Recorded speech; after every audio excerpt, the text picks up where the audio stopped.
You're watching Common Ground, where we talk about the hot button topics of today from a liberal and conservative point of view. I'm James Lacroix. And I'm Mimzi Moon. So join us as we bridge the gap and try to find some common ground. I said I have the best of intentions, though. It's a tough love thing. I want to vouch for you. Real talk. Mimzi cares about people, and Mimzi is a very nice person. So I want to vouch for you that you're not a mean person. Okay, thank you. Yeah, I never go out and personally attack anybody. All right, well, welcome to our very first episode of Common Ground. Today's episode is going to be the pro-ho and no-ho argument. So we're going to be talking about being promiscuous. And the very first thing that we're going to do is a reaction video. Tell us about it, James. Okay, so to set up the context for what's about to happen, so Mimzi made a ho video where supposedly she slut shames a bunch of teenagers, which Greyson Todd reacted to and had a lot to say about. So now I'm going to react to their reaction video. So it's going to be reactionception. And all we need is someone else to react to this video so that we have a reaction to reaction to reaction video. Yeah, and then we're going to can react to that. And then Mimzi can react to that. So it'll just be a never-ending chain of reaction videos. All right, so I'm gonna play this now and give Mimzi my thoughts on Greyson Todd's reaction. If I have any thoughts, can I chime in as well? If you want to. I mean, yeah. If I start talking, if you can pause it, because I think that you're the only one who can pause it on your side. So. Yeah, I can pause it. All right, I'll try to stay quiet, but you never know. I might have to just jump in there, especially if you're saying something that I want to react to, that I want to. Yeah, I mean, well, there might be points. So far, I want to say that I wasn't slut shaming a bunch of teens necessarily. I know that that's the way that they portrayed it, is Mimzi slut shames teens, but I was slut shaming sluts. you were slut shaming everyone. You were discriminating who you're slut shaming. It flies. Right. Okay, so there's probably things that I'll even ask you questions on as I react to this. Okay, and this isn't his full video either. We edited it down for time. Yeah, we did edit it. I'm assuming put a link in the description below to his full video. Yes. Go watch it on their channel and give them views, actually. Yeah. We're going to play this, but go watch it on their channel to be able to see the entire video. And make sure that Mimzi didn't take it out of context. All right, so here we go. I would like to address the topic of the ho-ho-hos. Oh, hell no, Mimzi! You're not going to judge women for expressing their sexual freedom and personal autonomy, are you? You never tell people what to do. What? That's all you do! Not me! I just give my point of view and invite people to decide for themselves what they believe. You would think that being a rub and tug girl on Craigslist, having her kids be subjected to sex work, you would think that there would be some sympathy for the quote hoes. Or is she going to make some sort of distinction in her mind that doing it as a necessity for life or drugs or money or whatever makes it okay, where just having sex for pleasure is not okay? So at this point, obviously I know your stance on why you shame people for being promiscuous, even though you yourself were a prostitute, is because you felt that your experiences had negative consequences for you. So it's not going to be a it's okay when I do it thing, or something like that, or it's only okay when it's not for pleasure, which obviously I don't think that is what you think at all. So I do know that that's your perspective. If you believe that sleeping around is a good choice, and you've made a conscious and educated decision to live your life this way, and you take responsibility for the outcome, you leave children out of it, and the people you interact with are all consenting, I don't have to like it or accept it. It's your business. But if you're listening to my show, you're going to hear my opinion on it. I agree with most of the things she just said, even if I agree for different reasons. I wouldn't call it sleeping around. I wouldn't call it shaming. I would just call it people that enjoy to fuck and just leave it at that. Well, I guess if you want to address that real quick, I can say, yeah, I think you saying that whatever people do in their own home and whatever, with themselves is their own business, and you're not saying not to do that, but you're going to give your opinion on it in this space, which you do have a right to do. You don't have to like it. So I think it's good to acknowledge that. So I think that both Grayson and I are on the same page with that with you, right? Oh, you're both on the same page with that with me, that at least I acknowledged it, or that wasn't that you don't have to like it, but you like that it's okay for people to make their own decisions about their own bodies and their own homes and whatnot, Yeah. right? Okay. Yes. Sorry, I didn't know that Too was a bad you thing. didn't have that the whole time. Whoops. It's fine. Okay. Their first episode. The biggest problem that I have with hoes is that I believe that they're one of the biggest contributors to the decline of America as we know it. In other words, you think we got issues? Blame it on the hoes. I don't know how to mentally comprehend that train of thought. Let's be honest, when she says hoes, she means women. There has been no talk about men. Men that makes them men. That's part of being a man is fuck. The decline of America is because women are having sex, which affects policies. How does... Well, if you want to... Well, I do agree with Grayson on that part. So if you have any particular thing you want to add to that. That it doesn't affect policies, so therefore there is no effect on society as a whole. Well, maybe that saying that it's responsible for the entire decline of society is a lot. I don't believe that I said it's the number one only responsible factor for the decline. I said it's one of. Well, let's rewind it real quick. Okay, let's find out. I'm usually pretty careful. Is that I believe that they're one of the biggest contributors. One to of the decline biggest, America yes. as we know it. All right, so it's one of the biggest is a big statement, even if you're not saying it's the only or the biggest. You know what I mean? I think so it is one of the biggest. Yeah, I gotta agree with Grayson's reaction on this one. I don't think it's one of the biggest, and I think it has huge overtones, overlying. I think it has unintended consequences that that reach out farther than what people realize. Okay, would you say calling it one of the biggest problems in society is accurate or I think a moral decline, a general moral decline, is contributing to a lot of poverty. Moral decline or promiscuity?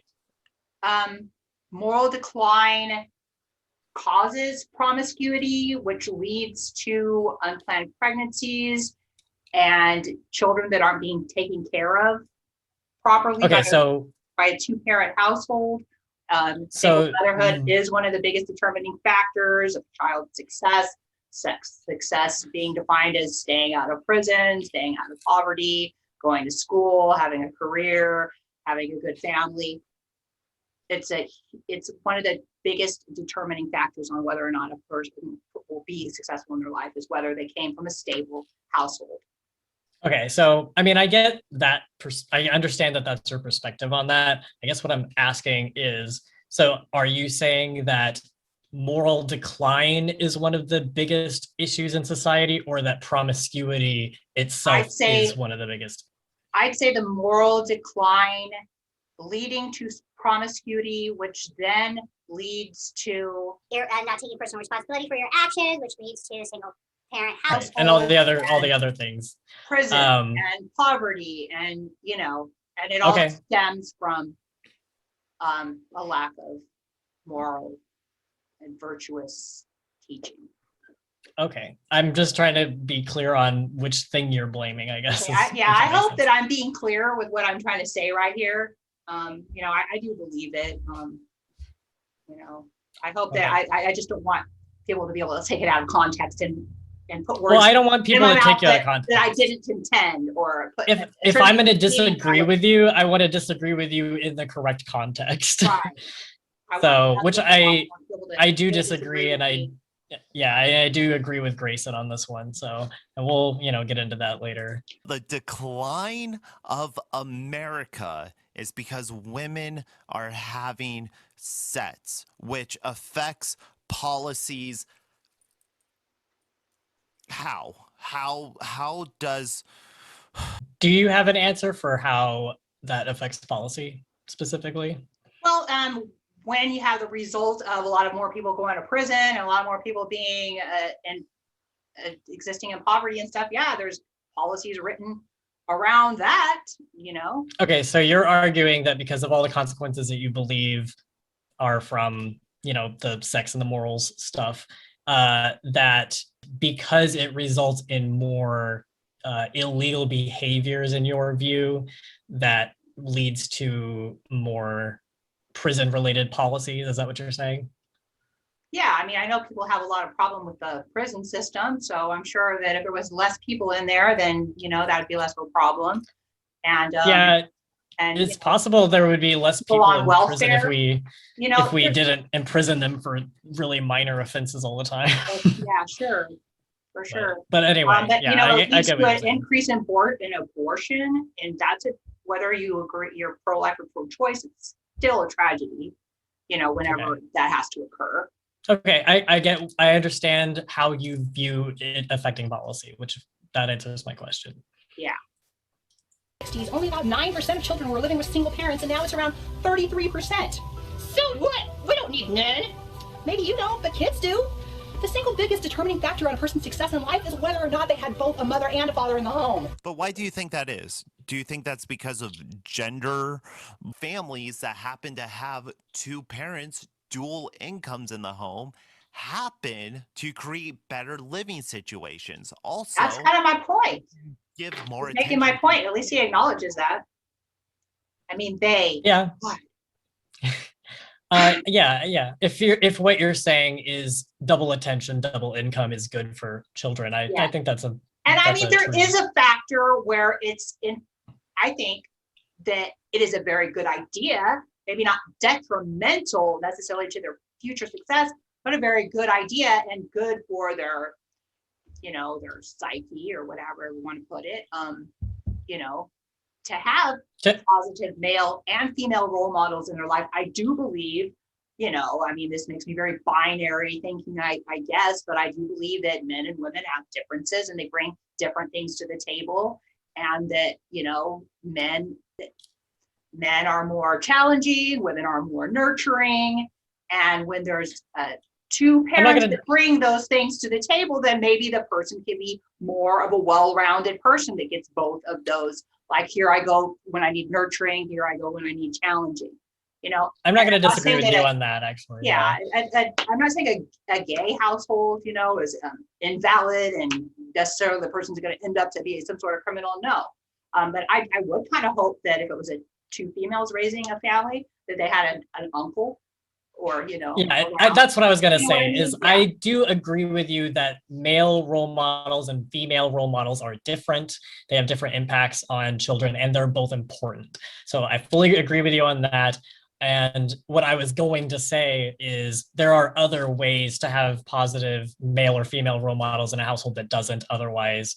And having an uncle or something be involved is one way, or having a family friend or something, a godparent even, is one way. So that is a good way to have those role models without without disallowing gay families and, single parents, basically. So specifically gay marriage, because I know one of the big arguments is children need a man and a woman, and it's like, yeah, but there's other men and women out there that they can look up to. So right.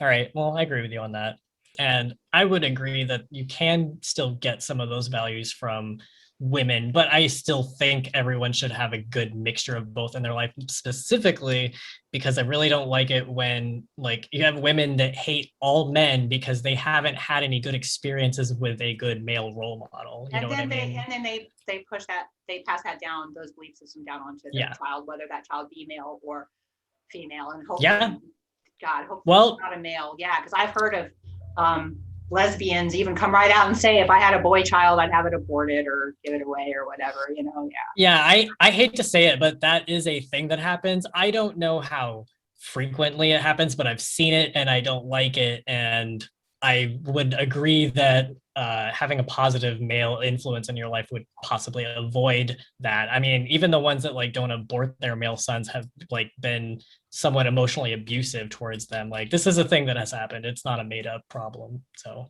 yeah. Sorry, that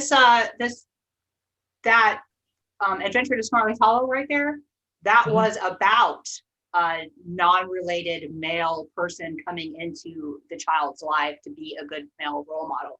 It was about a program where, you know, people were volunteering. Like a Big Brother club. Big Brother, yeah. It was like the Big Brother program. So I was trying to demonstrate that even if you don't have a healthy male role model in your life, like your parents aren't together, then there are other options. Yeah, I agree. I like Big Brother programs and those kinds of things. Big Brother, Big Sister, whatever, you know, have a positive role model for sure. Any family unit situation can provide just as good of an outcome as any other family situation. What matters is the material items and the resources that are accessible to them.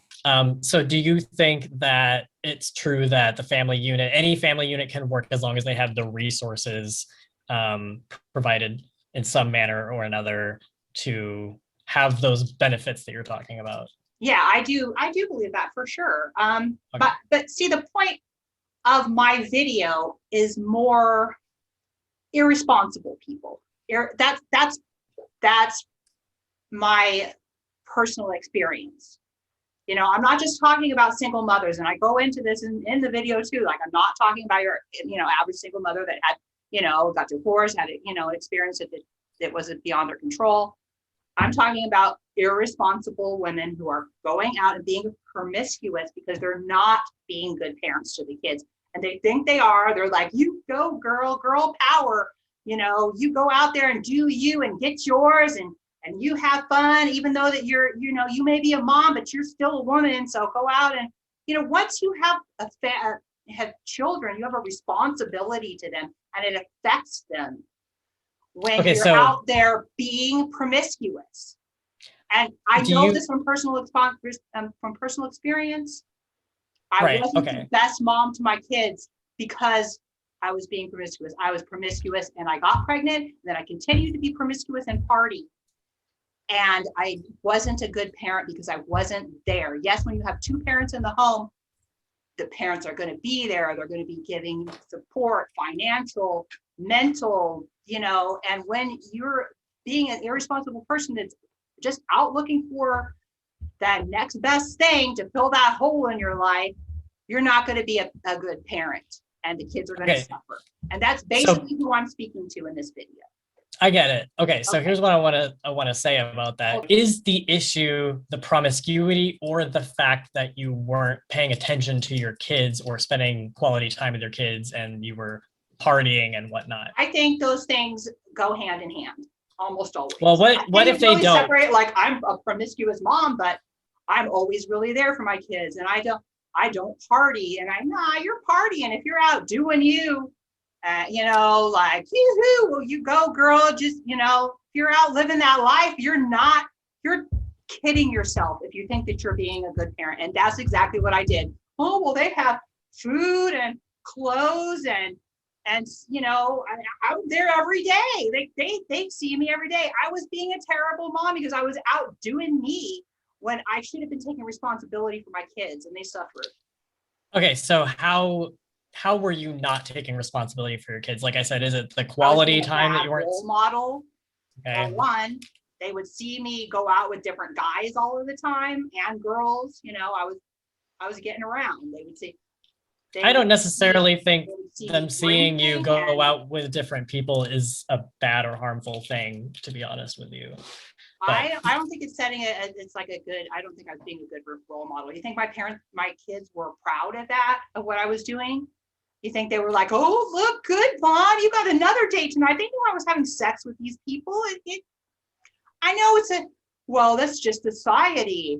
You know, we need to teach them that kids that not to judge their parents and that it's all good. And I'm just not following this. No. okay, well, that's just a point we differ on. I don't really see a problem with it. I do think society is judging it too harshly. You know what? My And kids may not have seen a problem either, but what did they do? They followed in Mom's footsteps. They became adult entertainers themselves because they're like, well, Mom thinks it's okay and Mom's doing it, and they got into it and they took it to another level where they were. I mean, I can't talk about it. okay. Well, I understand. Yeah. So hang So on. What I'm trying to say, influence on them. They saw me being promiscuous. They saw, and then they did the same thing because Mom's doing. so if the axiom that I have is that being promiscuous isn't necessarily inherently a bad thing, then to me, them following in your footsteps isn't inherently a bad thing either. To me, Right. It's the way in which you are promiscuous and the things that they witness, like when it comes to partying, like drug use, maybe like that sort of thing. I understand how that has a negative impact on your children for sure. But just for example, like taking all the partying out, all the rock star lifestyle out, and just say you have a mom who has different boyfriends relatively frequently, and Bringing them that's in and it. out of their lives. That kind of depends, on the age of the kid. Like, I do know that can have an impact on them. Or what if the mom isn't bringing them into the children's life and is You're just leaving your kids almost every night to go have sex with strangers. well, what if it's not like almost every night? What if it's like once a month or once every 2 months? I guess then you're not the promiscuous person that I'm talking about. Okay. All right. So that's just a clarification on what you consider to be promiscuity, right? Okay. Yeah. All right. Well, I think we can move on from that. Okay.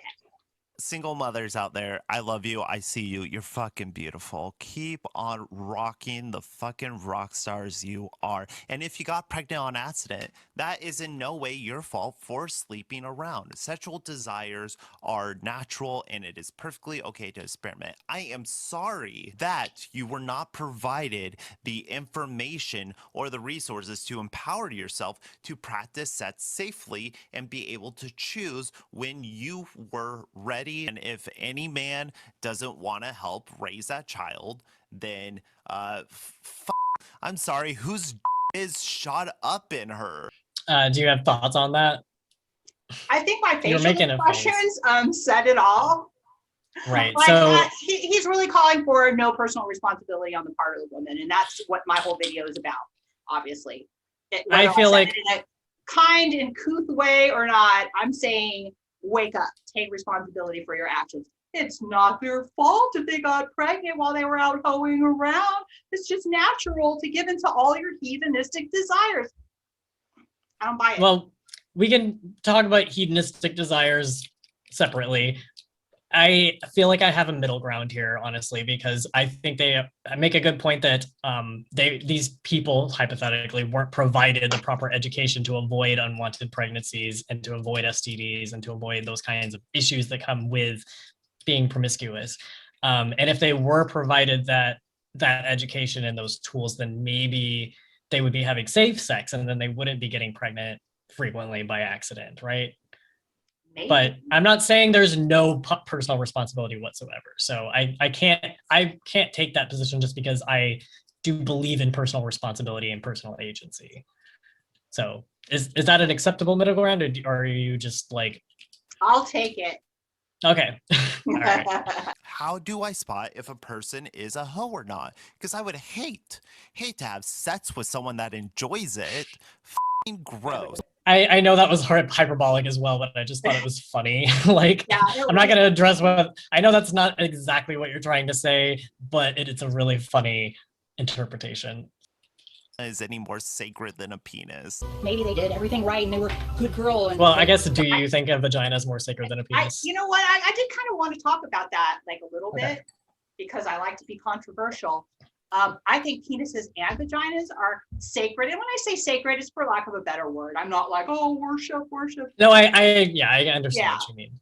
So I think genitals should be treated with more respect and, an arm. Not that they don't deserve respect too. You need an arm, but you know what I mean. They're more special or whatever, more I understand. Yeah. protective. So, And do I think that vaginas are more sacred than penises? Maybe a little, in the fact that the vaginas are the ones getting pregnant. Men often are the ones that have a higher sex drive because of their testosterone. Therefore, they are more often to be the perpetrators of sexual attacks, the R word, whatever. And we can talk about that on another episode. Right. Are vaginas more sacred? Maybe a little bit, because like biologically, women have a precious few eggs compared to the millions and billions of sperm that men have, and can continue to procreate all the way until old age. I guess maybe 75-year-old probably knock somebody up, but once you get past like 40 on a woman, you're cut off. So I'm not saying that they're more sacred, like necessarily, but kind of. I don't know how. I think I get what you're saying. That you're saying that you feel that the vagina is more important in terms of more vulnerable, more important in terms of reproduction, because not more important. Can't have one without the other, but more vulnerable. Okay, more vulnerable. All right. They should possibly be more like protected. Don't get me wrong, to a certain degree. No, I get the point that you're making. Chastity belts and putting locking women up or anything like that. Right. But I think I said what I need to say there. Yeah, I think so too. All right, I get what you're saying. All these brave other women, they're not who we're talking about. We're specifically talking about the women I designate as hoes. Yep. And you don't think education is the answer. Do you think education helps? Yeah, I got a reputation. You know what? It's that other video that I did. Oh. I said something in there and I clarified it. I put it right up in the description and the title, let me clarify. And then I made a whole nother portion of a video about it, because it did kind of make it look like I was saying that I was against, sex ed or something. Okay. But so just putting it on the record, you are not clearly enough. So you're not pro abstinence only. Okay. Yeah. You're not pro abstinence only. No. No. Good. I agree with you on that. Yeah. Okay. I think I get it. You realize your story's the anomaly, right? Not everyone is a rub and tug girl on Craigslist. I have to be a rub and tug girl. That's a very small percentage of people. Probably not very small. Well, I don't know. Pretty good percentage, if you ask me, because it's just like everyone I knew and everyone my kids knew. There's gotta. Well, I mean, I know it's still an anecdotal, comparison or whatever, but if you put that out into society, it's got to be a pretty good. Well, let me put it percentage. I'm going to make a brief COVID statement, even though I obviously don't like getting into COVID, but I just want to put this out there. A friend of mine has had 16 of her friends die from COVID, but that doesn't mean that that doesn't affect the percentage of people who die from COVID, which is about 1 to 2% of the people who get it, which I think is a bad percentage, but it's not like everyone, right? Yeah, I see what you're saying. Yeah. So just because your experience was being surrounded by those people doesn't necessarily mean that they're extremely common or that there's a high percentage of them, but that's just your perspective. If that's all you see, that's what you're going to think it's like, right? Yes. Right. So we just have to, everyone, myself, you, everyone needs to acknowledge that your personal anecdotes and your personal experiences may not be as common as they seem like they are to you. And in some lower income communities, single motherhood can be as high as 75% of the population in certain communities. And I I'm not think gonna in a doubt lot of that. those communities, huh? Have you heard I that? said I'm not going to doubt that. I wouldn't doubt that. I think that would have an impact on low income communities.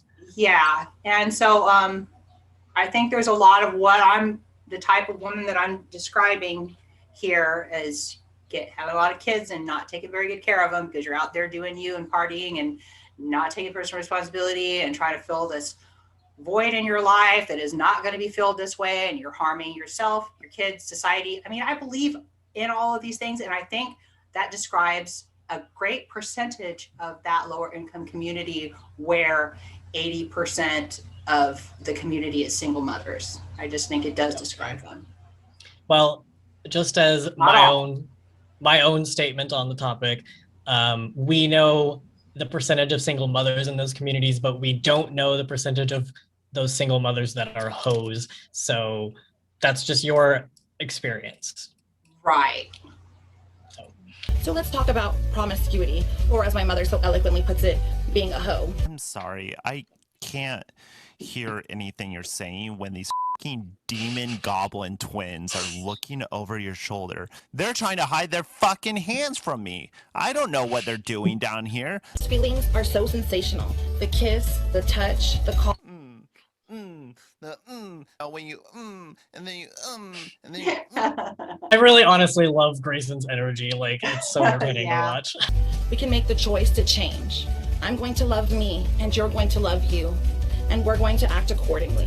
What if loving me is saying, fuck God, he's dead, I'm gonna suck every cock I see on this goddamn planet till every single man blows his hot limey to the back of my What if that makes me happy? Get it, girl. What if That's that how I makes me feel. fulfilled? What if that brings me the personhood that I want? The way I feel about it is that if that brings you, if life is so terrible and the only way you can have happiness is to get loads in the back of your throat, and that's not happiness. That's what if it's not the only way, but it's just a way that that's you not like? it's not really happiness. Like, that's not personal fulfillment. It's fleeting, and it's not going to lead down a good road. I just don't believe that sure, you're young, you're having fun, you're not going to be young forever. You're going to reach a point in your life where you just might change your mind about all these behaviors. Well, that is true that you might change your mind, but it's also true that it's not everyone's experience that this kind of behavior leads down a negative road for them. So if you say so, James, I mean, you're both say so, Yeah. I'm not making any specific claim because I don't have statistics in front of me or anything, but regardless, it's not everyone's experience, and it's really difficult to speak on everyone's behalf in that way. So that's why I keep emphasizing speaking on your own behalf. No one at the end of their life wishes that they had more strange cock. Well, maybe some people do wish that. I don't really know what everyone's dying wishes are. There might be someone out there that's like, you know what, I wish I fucked more people because I feel like I just didn't get enough of that in my life. It's possible. So I do understand that you think that the family values are more fulfilling for the majority of people. And you may be right that it's for the majority better for the of majority. People, yes. I don't know. I don't know if I want to know that person at the end of their life where they're like, oh, why didn't I just get more sex with strangers? Why did maybe someone might consider that living their life to the fullest and they regret not doing that. Maybe. So I don't know. It's just a perspective. I'm not saying you have to agree with it, but just a perspective. It's unfortunate if that's the conclusion that you come to after all your years of living. All right. That's like I said, just I'm not saying that you're not going to regret if you die a virgin, but I'm just saying you might, are you really ever going to regret that you weren't sluttier? I don't know. Some people I'm just saying some people might consider that to be a lack of experiences that they had that they wanted to have. Like I said, I'm not going to claim it's the majority of people or anything, but that's all I'm saying. Just maybe some people might, and you don't have to agree with them that was what they needed more of. For sure. So you're absolutely right. Some people might Yep. feel that way, and I don't have to agree with them. Happy in the You don't camp. lower your standards and expectations for momentary physical relief at the cost of your soul. Why is sets lowering your standards? My standard is a high quality of sets. What if, as a woman, you demand the greatest pounding from every partner you have, and if they don't give it to you, you kick them to the fucking curb? I would say that's pretty empowering. I would say that's pretty feminist. No, ladies, don't try. Don't lower yourself down to have sets. Don't lower yourself down to masculine pleasures. If someone has high standards for their sexual partner, would you consider that to be a good thing or a bad thing? Let me collect my thoughts on this. I think that if you love somebody and you're in a stable relationship with them, that's something you could work on together. When you're just talking about being promiscuous with people that you barely know, and that's your standard, I guess. Like only Okay. good fuck buddies only need apply. If you don't know how to pound that pee, then you bet. I guess, but Yeah, maybe okay. that's not the most fulfilling way of I get living it. your life. You can pause and pray and meditate and start actively practicing healthy self-loving principles in your life. But that's passive. Praying is a passive activity. You can do it in your head. You do it with your thoughts. You want to actively practice opening a condom wrapper, putting the condom on. Stopping and praying doesn't stop women from having sex. Yeah, I mean, I'm not Christian, so I can't say that I would ever Well, I'm consider just prayer to be. I'm not a Christian either, and I Yeah. have like a little bit of a different view on prayer. But Mhm. if you were stopping, praying, meditating, getting into your yourself, knowing yourself, loving yourself, it might stop you from having certain sexual encounters because some of those may have been unhealthy. Yeah, well, okay, let's put it this way. People who are promiscuous because they have mental health issues and disorders that make them promiscuous can benefit from meditation and personal discovery. That's what you're trying to say? Pretty much. I don't think you necessarily have to have a diagnosable mental condition. It depends on what your definition of a mental condition is, but I'm just saying lower mental health. I'm not saying you have to have a specific like you don't have to be condition. diagnosed with like a personality disorder or Right. in order for this to apply. No, But yeah, it's- if you through your experiences in life, you have a low self-esteem problem, and then you meditate and you get to know yourself and you get grounded and stuff, that might cause you to stop having some sort of some of the sexual encounters that you were having that were negative in your problematic. life. Okay. Yeah. That's totally fair to say, honestly. Like, I mean, because, if people get into abusive relationships because they have low self-esteem, and like everyone's mental health issues are valid, whether or not they have an actual disorder. So, a lot of people don't have a disorder, but do have a lot of anxiety or self-esteem issues. So if you're not a Christian and you don't want to pray, then try meditating and self-discovery, maybe or just some self-help books. There's lots of great stuff out there. Sure. Self-help books are good. Get in touch with yourself, go out into nature, make some good close friendships, find a group of people, find a hobby. And I'm not saying that lightly. Like that's kind of a changing, life affirming thing in my life. They say that idle hands are the devil's plaything. That's kind of what they're referring to. If you don't have something that you're passionate about, that you're dedicated to, that makes you feel good and makes you feel happy in your life, you might go out seeking for that happiness in other ways that might be not as healthy. Right. Okay. I get it. But I do want to say it's also good to go ahead and take the action of putting the condom on as well. So I'm done with this speech. I'm done with this. I'm done. I don't want to listen to another word she has to say. Okay. Well, yeah, it seems like Greyson was quite acerbic and mean to you, and you probably would never want to speak to them. So let's welcome them to the show. I know. So let's welcome Greyson to the show. Welcome, Greyson. Hi. Thanks for having me. Thanks for being here for our first show of Common Ground. You're our very first guest. I am honored. Yes. You should be. Great. Mhm, I bet yeah. you're kind of surprised though, right? Because I really didn't want to communicate with you at first. Yeah, you Right? shut me down. You I said I was a bad actor, which Bad faith actor, yeah. I believe that's what I called you. mm, I'm still not saying that I completely changed She thought my you were mind a about that, hater. but that's I'm willing fair. to start a It's conversation. okay. I like you, Grayson. All right, who'd like to get the conversation started today? I guess today the topic is promiscuousness. Like we're gonna do a Promiscuity. no-ho versus pro-ho conversation here. I'm not a hoe personally, but I mean, I don't have anything against hoes. I'm just a lonely single person. But And I guess Grayson's gonna take the pro-ho position, so we're gonna talk it out. Mimzi's gonna be the ex-hoe position. Yeah, the ex-ho. I guess I want my viewers to know, people who maybe are not familiar with my backstory, that I actually have, like, I feel like I am qualified. You know how you say, like, you can't talk on this subject because you're one of those people. Well, I'm not a stay in your lane person, and I would don't know never if say Grayson that. is. Okay, well, They're some shaking people- their head, so. Yeah, well, I'm glad. But yeah, to the people who We're on are ground. stay in your lane political, Yeah. like, then you are in your lane. So that's what you're trying to say. Yeah, right. I am in my lane.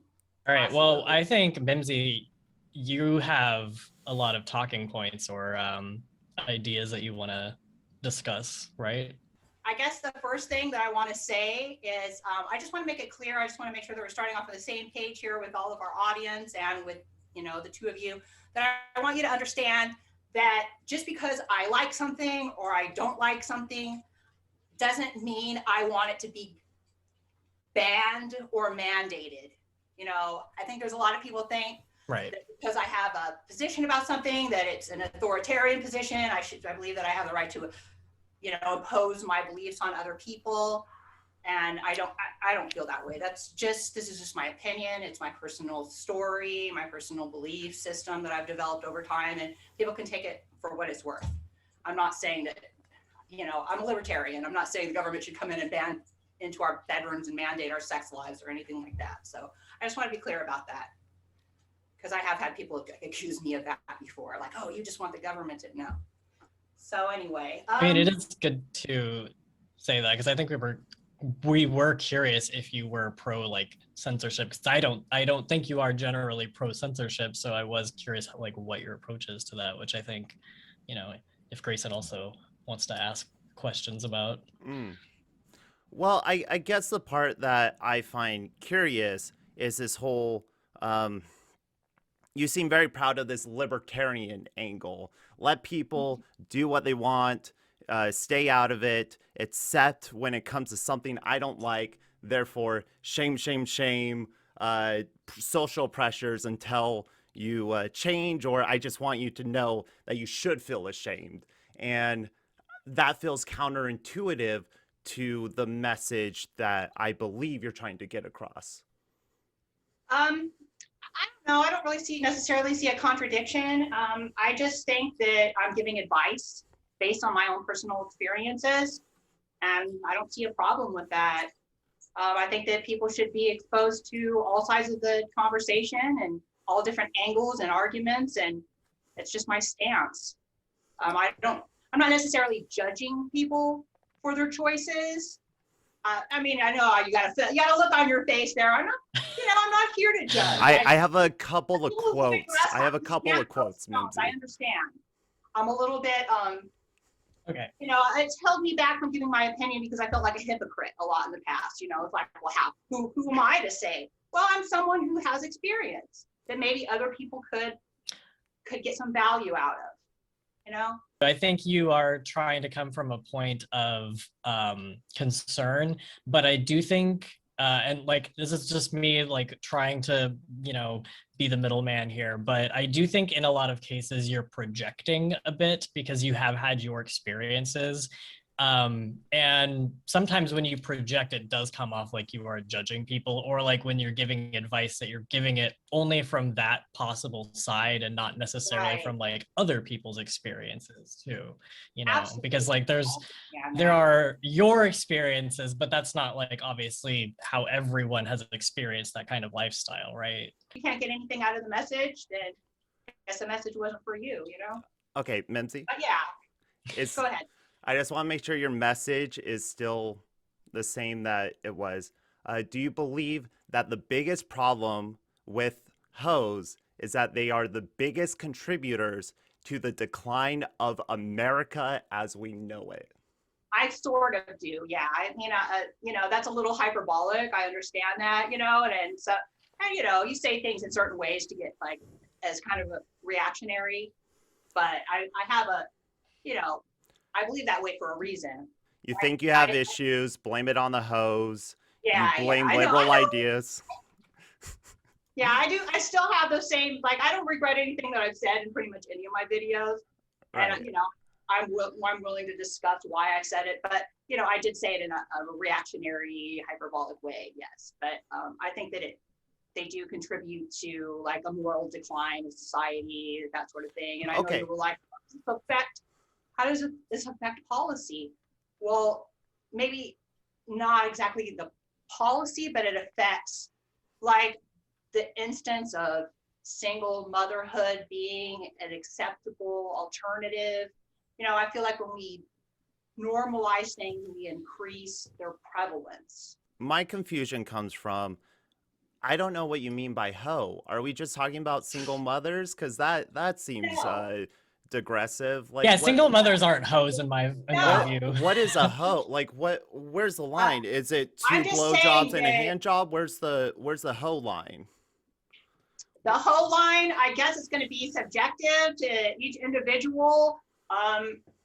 You want a number 5 or more per year? Whoa.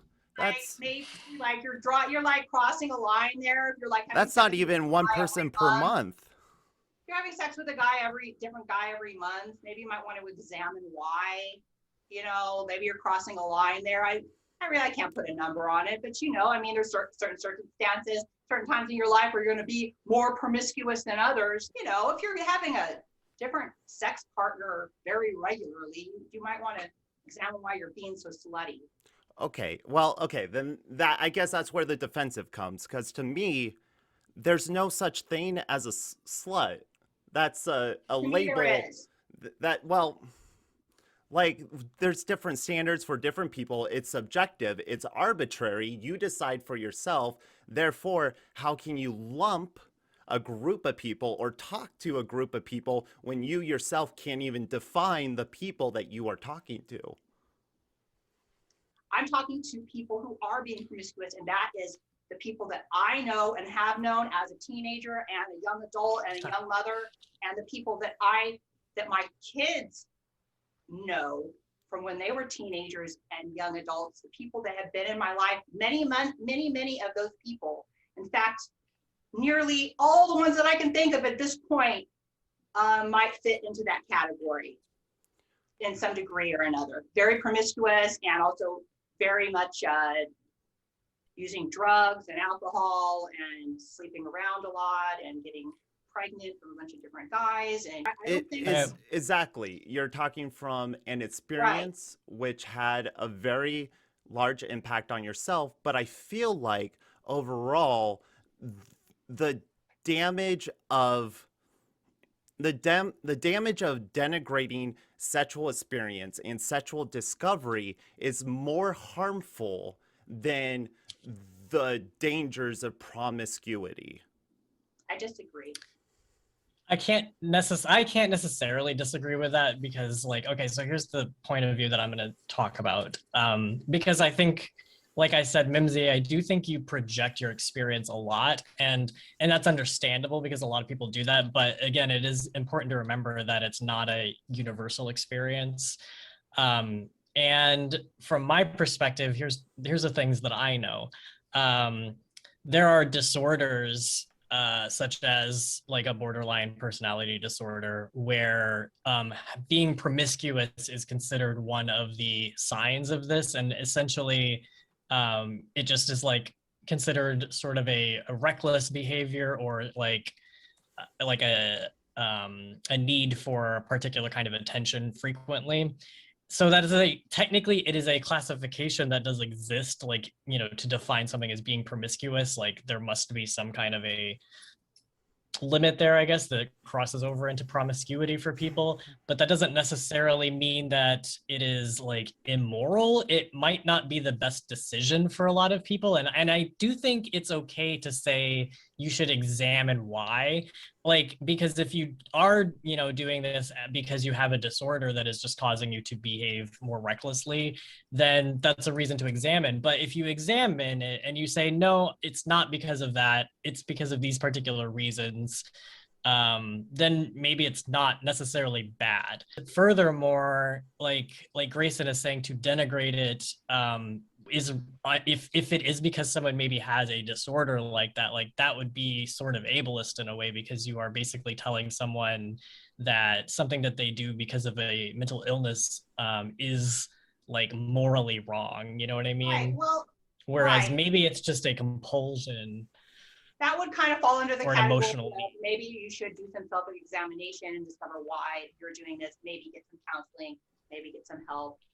I don't disagree with the statement that you should examine your reasons. I don't disagree with that, but I also don't disagree with the what Grayson is saying, that calling it like a negative thing, or calling people sluts basically, is like not really the most productive approach to people who are in that situation for the wrong reasons either, What Right. what if I just like sets? What if I just really like sets? Right. I love doing it with lots of people. I do it safely. I always get consent, and I have sets a lot. I have a very large libido. I masturbate a lot. I have sets a lot. Why am I a slut if it's a mutual agreed upon act and all parties are into it? I don't see why or how that could be damaging on any level to any person. That's how Europe operates. Like I said in my video, that if you have made a conscious decision to live your life this way, you've looked at all the ups and downs, and you take personal responsibility, and you're protecting yourself against pregnancy and all of that stuff, that's your choice. That's your choice. Except you say, my point of view, there's maybe some things that you can consider, that there's another side to it, that maybe you're feeling like that's your choice, but you're not really doing it, the self-reflection. I'm just calling for people to do some self-reflection. Like, are you really, is that really it? Or are you just telling yourself that because you're really looking for love, you're looking for acceptance? do you not like freedom? Do you have a problem with people make sexual freedom? Filled in your life that maybe you could what hole? Spirituality. Like, I think you know what kind of hole. Okay, so wait. Okay. Hold on, slow down.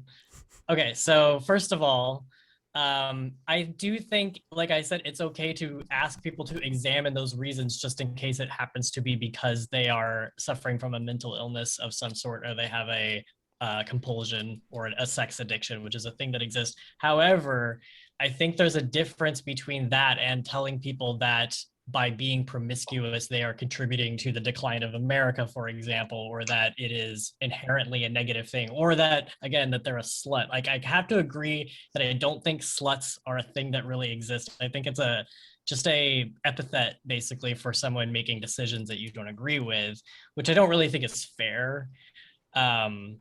So I guess if you want to tell people to examine those reasons, that's one message, but it is a different message from talking about it having a negative impact on society as a whole. You say everybody is consenting, and yes, of course, everybody has to be consenting and say yes, but you don't know the reason that everybody is saying yes, that everybody's consenting to it.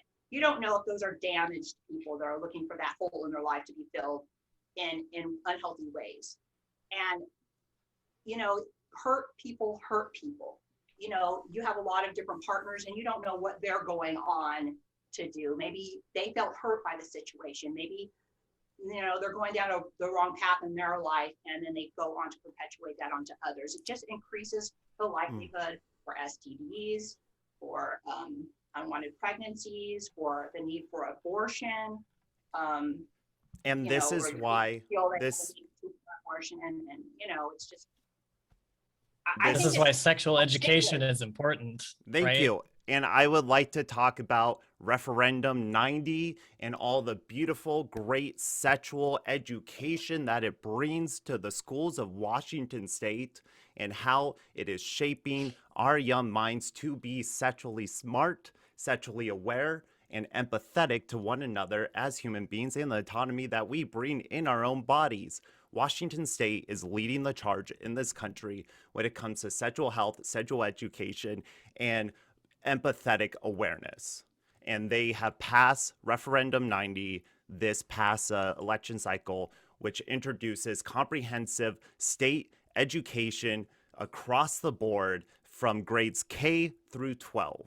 And it has broke down each level, what you're learning at each grade, and exactly what is included in it. And I'll be happy to go into all the details and any questions you have, because this is something I'm extremely passionate in. And I think sexual education is the greatest threat to our American social economy that we have. So That sounds good. Like I'm not anti-education. but are you I don't know much about it. anti-comprehensive? Do you believe we should be teaching comprehensive sexual education in our schools? You can opt out. It says with a note from a parent or a guardian, and all parents have access to all the notes, all the lessons. They have access to everything that will be covered. Will you be okay with a federal sexual comprehensive standard for all of the U.S.? I would definitely need to see what that was. I'm not familiar with this. I can't weigh in on this. Okay. Like I don't know what, and even if you tell me, I need to hear both sides of it before I can. Well, what's both sides? This is literally the bill. I mean, I have no idea what it's in there. So I mean, I would need to hear the people, the for and against, before I could form a choice, on how I feel about it. I'm not against sex education, obviously. I want people to know where babies come from and about contraception. But you're against if it's from a left-leaning source. Well, perhaps. I'd have to know what was in it. Okay, so what do you believe the divide is between Republican or conservative sexual education or leftist liberal sexual education? What do you believe the biggest divide point is between them? I guess it would be the normalizing of promiscuousness or promiscuity, whatever the word would be. I guess it would be the normalization, making it seem like it's expected. When you're having a lot of partners, this is, I want it to be clear that that's not the only choice. But I guess I've never heard anyone say be promiscuous. I've never heard anyone say like go out and just fuck everyone, just everyone you see, everyone you can, just do it. Not so many words. It's just kind of the vibe of it, like as you're embarking into your teenage years, and you start sexually experimenting with, is that a foregone conclusion that's the way that our society is now, that we're just accepting, normalizing, promoting in a way, promiscuousness. How? I guess I just don't get that vibe. Whatever vibe, I get the opposite. I get an oppressive, repressive, almost authoritarian vibe in every facet of our culture that has always been dominated by Judeo-Christian values that have expunged any sort of social interactions or culture from human beings. And Christianity has forced us to think in these binary ways and has forced us to extract pleasure. You got to keep the people displaced and unhappy in order to want to believe in a higher power.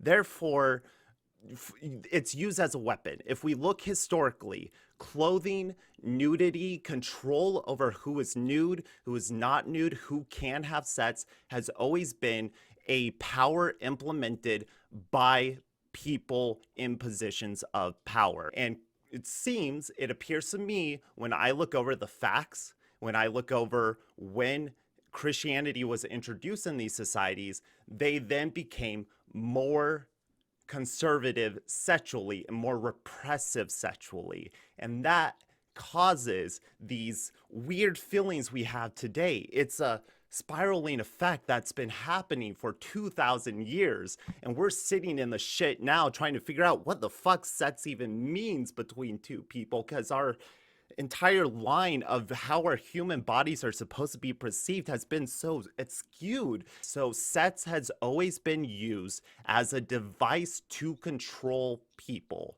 and to make people feel ashamed of their bodies. That was really impressive. You know a lot about history. That's awesome.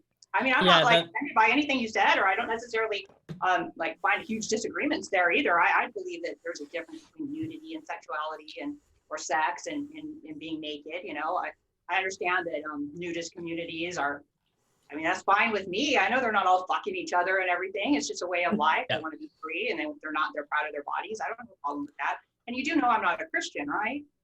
Well, I mean, you do bring up a lot of Christian talking points, and I do have, you just there's some good and there's some Christian values are there for a reason, but I'm not a Christian for some of the reasons that you named. But okay, it's just weird because a lot of your talking points do stem from Christianity, and when Paisley They have things in does- common with Christianity, I would imagine. Sure.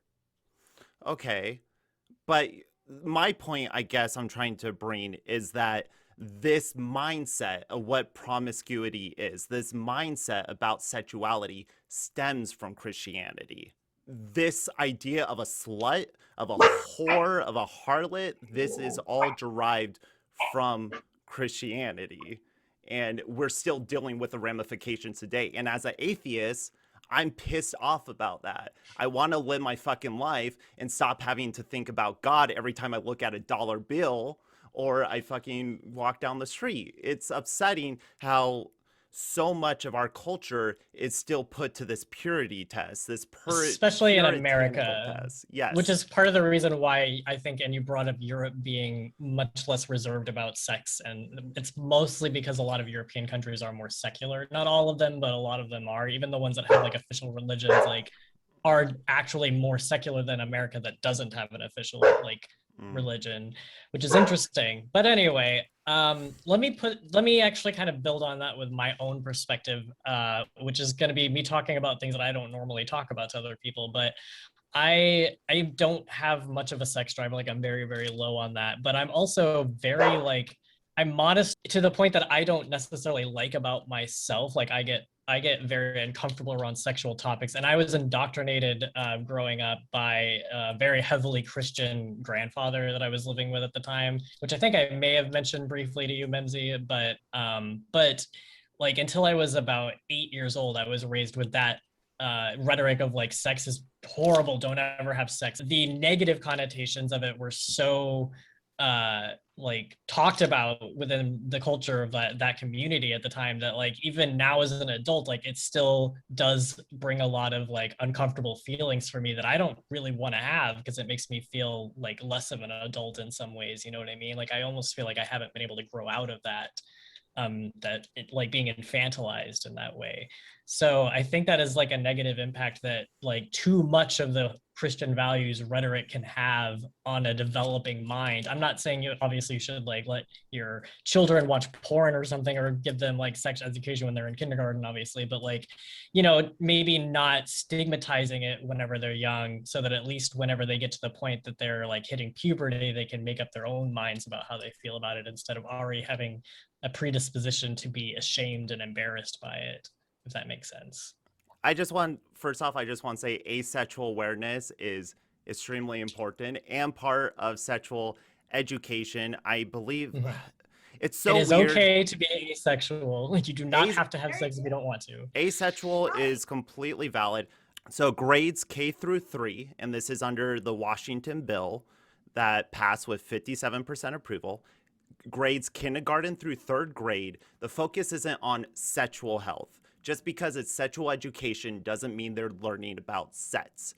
They're instructed on social and emotional learning, a process which through individuals build awareness and skills in managing emotions, setting goals, establishing relationships, and making responsible decisions that support success in school and life. It's just about knowing that you have a body, it is your body, and it is your choice of what to do with it, how to act with it. And if anyone tries to take that away from you, then communicate that to an adult. These are Which is also important really things. important for decreasing like the amount of children who get sexually taken advantage of. I have a friend who is essentially like he's like a social worker, but he deals with a lot of younger kids. And he's told me a lot of like those conversations that he has with like his clients and his children about like just, you know, talking about the simple concept of boundaries and consent. And like, if your aunt wants to come hug you and you don't want to be hugged, it's okay for you to say, I don't want to be hugged right now, because it is your body. And so it's not bringing sex into it at all, but it is still setting the groundwork for making boundaries and making positive relationships with other people, which would decrease probably some of your concerns, Mimzi, about like, you know, hurting people essentially. If just by starting at that point alone. So, and again, it's very important for like stopping, at least decreasing the amount of times that children get taken advantage of sexually, because they will know that what's happening to them is not what they want and that they are allowed to say something about it. So Sounds good to me. yeah, and I think that's actually a good common ground for both of you to have, the name of the show. So I say that, and it sounds agreeable. I read exactly what it says. But then we have other sources like the right-wing news media that's going to go, they're telling your kids to be trans, they're telling your kids to be promiscuous, they're telling kids to be sluts, and that it's okay to do whatever. What you just described to me wasn't telling kids that. Is there something else that I don't know? But that's the thing, Mimzi. You go, I got to hear both sides. Well, the other side is telling you that bullshit. Where's their point of view coming from? Why are they saying that? Show me in the curriculum. A lot of pointing to that. I'm not just going to blindly believe what they say. What you told me so far, yes, that sounds good. It sounds like we're telling kids that they don't need to be having sex, that they have every right not to they have personal autonomy and all of that. That sounds good to me. Yeah, just to make a point of clarity, though, there is a difference between that and abstinence education, because abstinence only education is very counterproductive. But it's not the same as telling younger children that if they don't want to have sex, it's okay. Because a lot of the abstinence only education really, like, it's in the name, abstinence only, as in that's the only option that you should have, and that's the only thing that they're going to tell you how to do. So you can teach that it's okay to not have sex without abstinence only education, is I think the point here that we're making. Abstinence optional education is what I'm sure. Yeah, that works. Unfortunately, that's not what a lot of the conservative curriculum that is pushed is. It's a lot more abstinence only than abstinence optional. And the reason for this is because even though you're not a Christian conservative, a lot of conservative figureheads are Christian. And so the kinds of things that Greyson was describing about the attitudes towards sex that Christianity has had historically, that's where that comes in. So then they have this predisposition to believe that all this debauchery is going on essentially.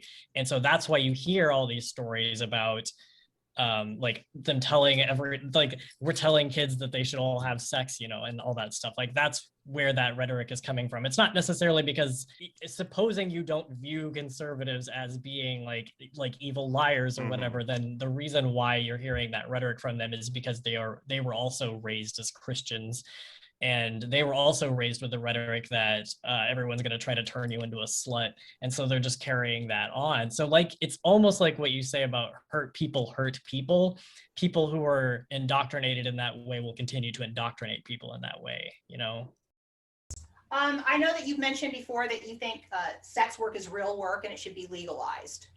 I kind of have a different idea about that. I guess I can maybe I haven't been exposed to your point of view on this, but I mean, from my point of view, I do think the government, like as a libertarian leaning person, God, I lean a lot of ways.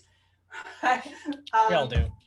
But yeah, I think it's not the government's business what we do with our bodies and what we do with it in the privacy of our own homes and our bedrooms. And, you know, there's a very thin line between prostitution and, you know, accepting gifts and having sex with people. And, you know, like, where do you draw the line? And should, you know, So should it be illegal? Should the government be able to come into your home and arrest you? And, not necessarily, but should the government be able to tax you for it and turn it into a regular business and receive revenue? And I don't, I think there's a difference between making it illegal, as in the government can come and arrest you for what you're doing in the privacy of your own home, and turning it into like a full-fledged business. Like, it's absolutely no difference using your vagina than using your hands. There's a huge difference there. I mean, I know that's your point. But that's definitely a subjective point of view. I think that there should be some things that are sacred. Vagina, penis, butthole, sacred. Yes. Everyone has one. Everyone has one. That's where we differ. I just don't believe that. I think that I believe that anytime you restrict or repress someone, you're restricting and repressing social progress. My mom is a hairstylist, and the way her business works is she finds a hair salon that she wants to work at, and she rents out a chair. She rents that chair, and as long as she can pay that chair, then she can have whatever clients she wants come in and get a haircut, and all that profit is hers. She just pays rent, and then she pays income tax at the end of the year. Prostitution, sex work can work very similarly. We have cat houses, we have brothels that are fully regulated, fully up to standards, food health code standards, whatever FDA standards you want. You rent out a room, you rent out a chair, you rent out whatever you're comfortable with at your stage. You set your terms, your prices, cut out pimps, cut out upper management, cut out all that bullshit. You are in charge of your own body. You're in charge of your own income. You choose your do's, your don'ts. There's bouncers there. There's security cameras. People will fucking keep track of you and make sure you're safe. There's panic buttons in every room. There's a fucking drawstring. I don't care. Do whatever you need to do to make it as safe as possible for people to have the liberty to take command of themselves and profit in a way that it is safe and it is insured by, people, because socially, prostitution is so looked down upon. Fundamentally, I believe the war on prostitution is to take away autonomy from women, and that's fucking disgusting. I hear you, but I just don't agree. I'm just coming from it on a different point of view. So what should happen? So what should happen on a federal level? With prostitution? Yes. Because we can't keep doing what we're doing. Okay. What are we doing that's not working? Because the human trafficking? I mean, that's all. Sexual assault, safety, just the safety of your own autonomy. Seeming to me, it seems like you had bad experiences being a prostitute. I actually didn't. I've never been raped or assaulted. I mean, there was one time when the guy stole the money back from me. Mm-hmm. But was it good for my mental health? Was it good for my soul? Is every choice equally, worthy of our respect? Like, I don't think that everything is equal.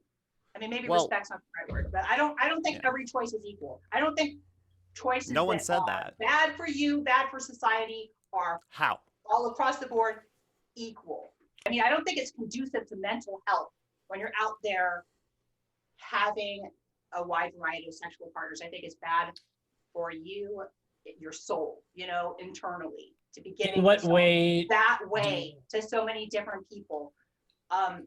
There's going to be hurt feelings. There's going to be feelings of being used, and maybe not for you, Grayson. Hey, for some people, maybe it works, but there's a lot of people where it doesn't, and it creates pregnancy. It's not the same. It's just not the same as shaking hands and going to work, doing other things. It is personal. It creates life, and I think that it perpetuates,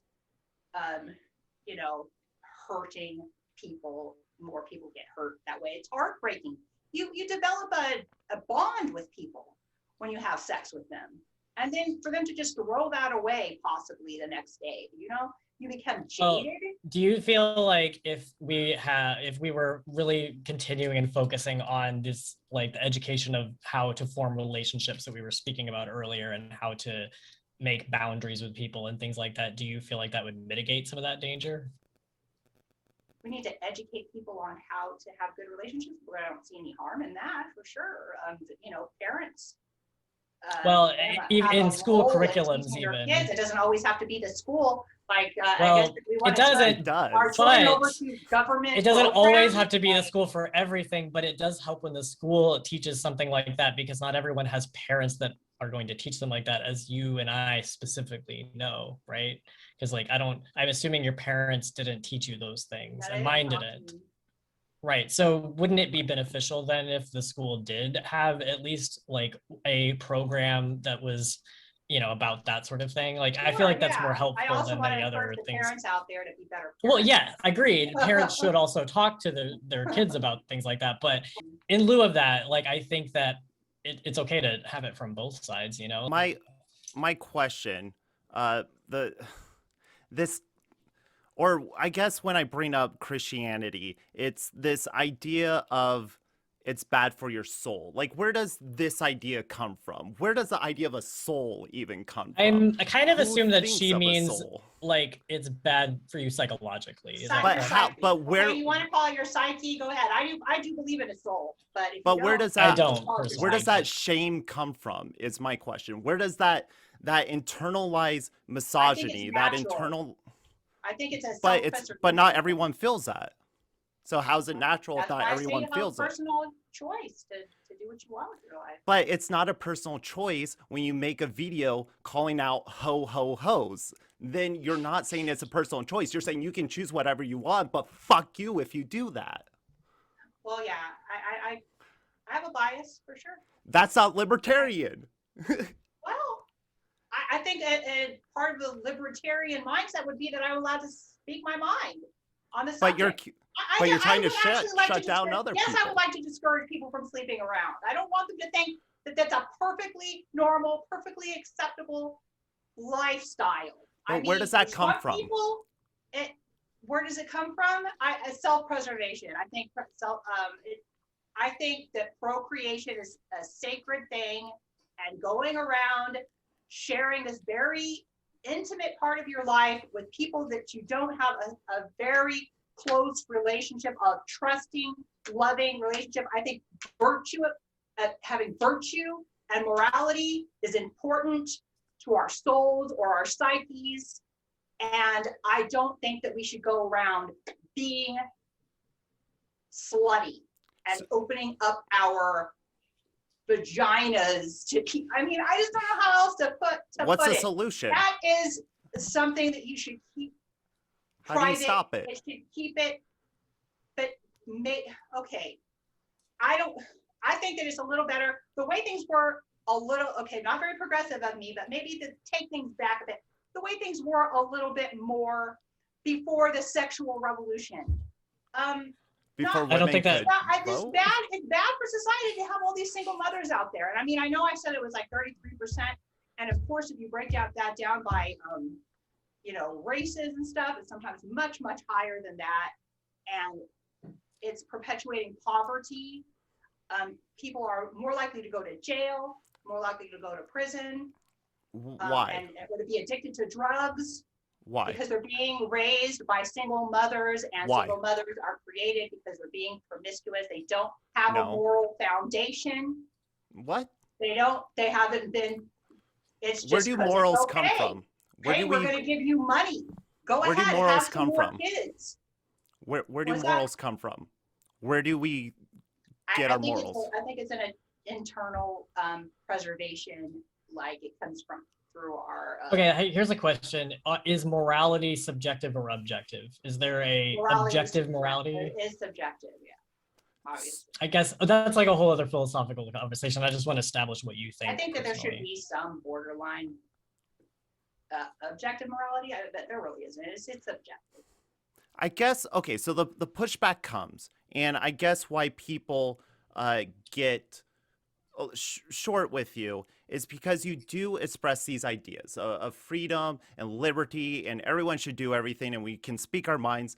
But then you add these very harsh lines where if you're promiscuous, if you do this, if you don't do this, then you are a slut. How is that any different than I voted for Trump, you're a fascist? Like, how is that line of thinking I was going to bring any that up too, differently? actually. I was actually curious too, because you are against cancel culture, it almost does seem like if someone makes a decision that you personally don't think is the right decision in that way, that you would be kind of canceling them. You know what I mean? And it might be more productive to, I guess, instead of shaming them for their decisions, just keep it to your own experience, which maybe they will find value in if they relate to your experience, and maybe they won't because they're just a different kind of person and those things don't affect them the same way. I'm curious on who you think is telling kids to fuck. Who do you think is telling kids to be promiscuous? It's general. It's becoming. Well, I mean, you want it normalized, don't you? Not children. What the fuck? Like if you, but. Well, you don't think that they're getting the message from the older people in their life? You don't think that people? Well, that's why we got to talk to them directly. That's why we need to have sexual education so children are aware. It's not that I'm against sexual education. Am I not offering another type of education? But you're saying that it tells them to be promiscuous. And I'm telling you, in my entire 27 years of glorious life, I have never once heard anyone besides Nelly Furtado praising promiscuity. What about Cardi B? You don't think little kids are listening to that? No, it was made for adults. There's censored versions. They were like pushing their vaginas together or whatnot right there on the Emmys.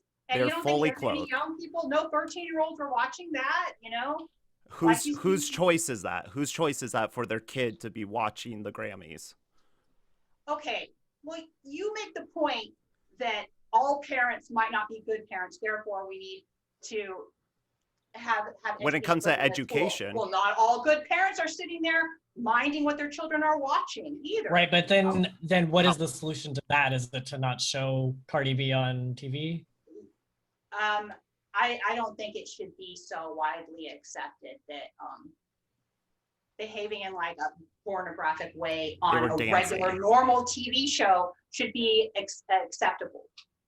It sounds like that's an advocacy for censorship, though, which I know you don't like censorship. So no, I don't think that we should have an inappropriate, like overly sexualized things on TV necessarily. So do you think that those things should be censored? CSI. I mean, I guess I'm calling for censorship. Okay, what about pornography? Should we not show that on? Of course not. Is that censorship? You can show it on TV. Just have warnings. Just put a warning. Just say, warning, we're showing a dick and ball this episode. They already do that. We already do that on every television show. Pay-per-view situation, but the Emmys were just on regular cable. Yeah, but it wasn't pornographic, though. It wasn't. No, they were but clothed. Where do we draw the line? I mean, y'all exactly. Where do you draw the line? Where are you drawing the line? Right there. That was it. It's not going to get any worse than that. That's it. They played a censored version of the song. They were fully clothed, and they didn't even touch each other. They were dancing. I want to point out something real quick, okay? Speaking of the fact that the WAP song, as it was played on television, is actually censored. Like the lyrics are completely different, and it's like much less vulgar. And I know that Ben Shapiro, for example, was talking about, which like I really need to play that clip at some point during this episode, obviously. Yeah, but when Ben Shapiro was talking about it, it sounded almost like his concern because the lyrics are so vulgar that he thought that they were playing the vulgar version on television, but they weren't. So does that make a difference to you? Yeah. Right. So did you know that the version that was played on the Emmys is heavily censored? No, I didn't know that. So does that change your opinion at all? Yeah, at least that. Okay. Yeah, cool. Right. Yeah, they ruined the song for people's sensibilities. It's much less good, honestly. But I think everybody knows what they're talking about, though, whether or not they use gushy. That's what it was. They said gushy. That was it was really fun. Okay. That's a good word. I think that's an interesting point. You say everyone knows what they were talking about, and yet Ben Shapiro doesn't seem to know that vaginas get wet. So in return, I would say Cardi B is actually providing the sexual education that this country has felled people on. They felled Dave Rubin. They felled Ben Shapiro. They felled every single conservative. And yet it's up to our artists, our fucking musicians, to teach our children basic human biological functions. Disgusting.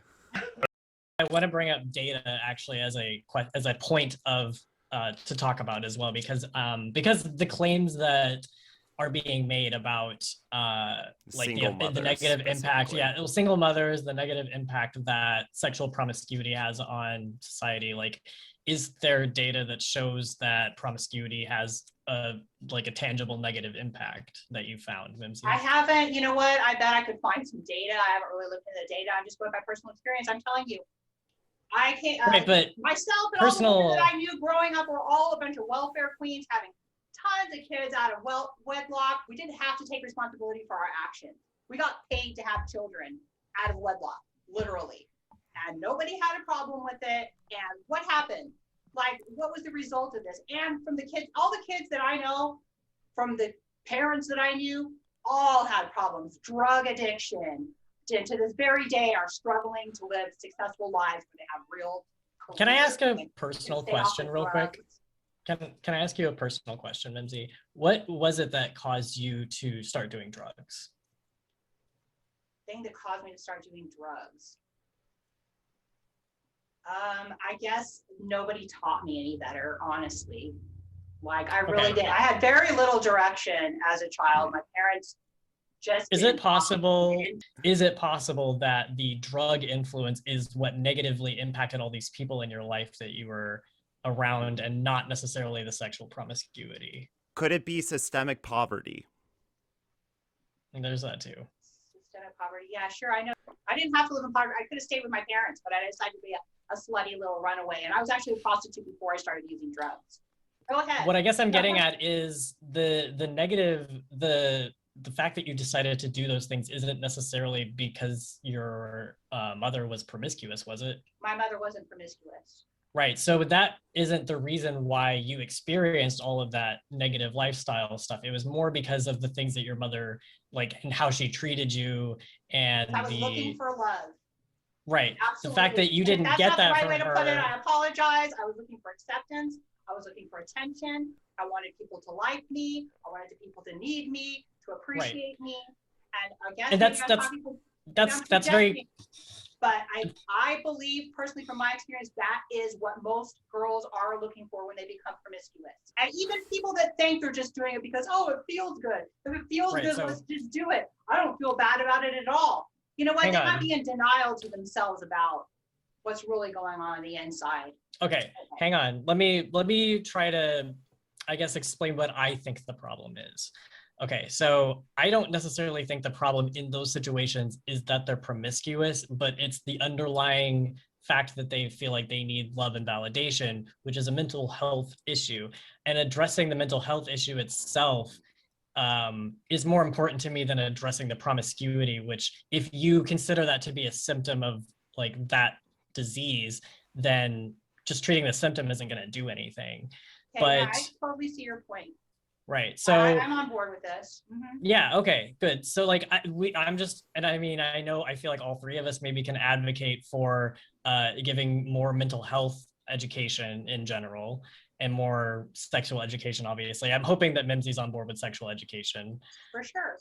For people who don't know, I'm just gonna have to be like open and honest about this. I have borderline personality disorder, which I've treated extensively over the years, but I know a lot about like how people treat it and what it is and the symptoms of it and why. Mm-hmm. So, and I'm not sexually promiscuous. So like, this isn't something that applies to everybody who has borderline, but it is a common trait. So anyway, the reason why the people who have borderline tend to be promiscuous is because it is usually a trauma associated with the feelings of abandonment or not being loved or cared about.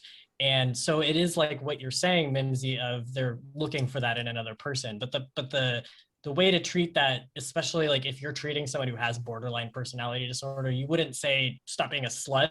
You would try to address their feelings of abandonment and loneliness themselves. And if it follows then that they don't feel the need to have sex with people as often in that way, then that's how you stop people from, I guess, making those kinds of negative life decisions. You know what I mean? And James, would you also agree that like physical maturity, mental maturity, and emotional maturity all develop at like different times and in different people? Absolutely. So I would say different rates. You may have a physical maturity and you may be sexually aroused and you may have the want to have sex, but emotionally you may not be mature enough to understand the repercussions, which I think feel, Mimzi would agree with that too, right? Yeah. And so when we educate people and we help them understand that there are these different pieces, these different mechanics moving inside you, that even though your body may want sex, if emotionally you're not mature enough for it, we need to empower children with a voice to be able to communicate that. We need to empower them with the language to say, I'm not emotionally ready for this connection. It has nothing to do with the amount of partners or how they have sex, when they have sex. It all has to do with how emotionally mature you are and how aware you are of your feelings. Second, okay, so you're mentally mature doesn't mean that you should want to start being promiscuous. Like, well, there's still emotional maturity as well. That yeah, if you're emotionally mature so like what you're trying to say, I you think shouldn't need to go out and be promiscuous. well, But if it's you're not an a emotionally need. mature, It's not a need. if you're an emotionally mature It person, sounds like it kind of is. well, no. No, it's just Here's a want. what I'm saying. A want If is not the same as a, if you're an emotionally mature person and you are being promiscuous, then it would stand to reason you probably are doing it in that sort of life decision way Choice, that you yeah. were saying is probably fine, and not because you're trying to fill a void, because if you are trying to fill a void, that would imply that you're not emotionally mature. Thank you. That's very well articulated. Thank you. Right, I understand that. The problem you're describing does exist. I just think it's attributed to something else, and it's not just, like I said, I just think the promiscuity aspect of it is a symptom and not the disease.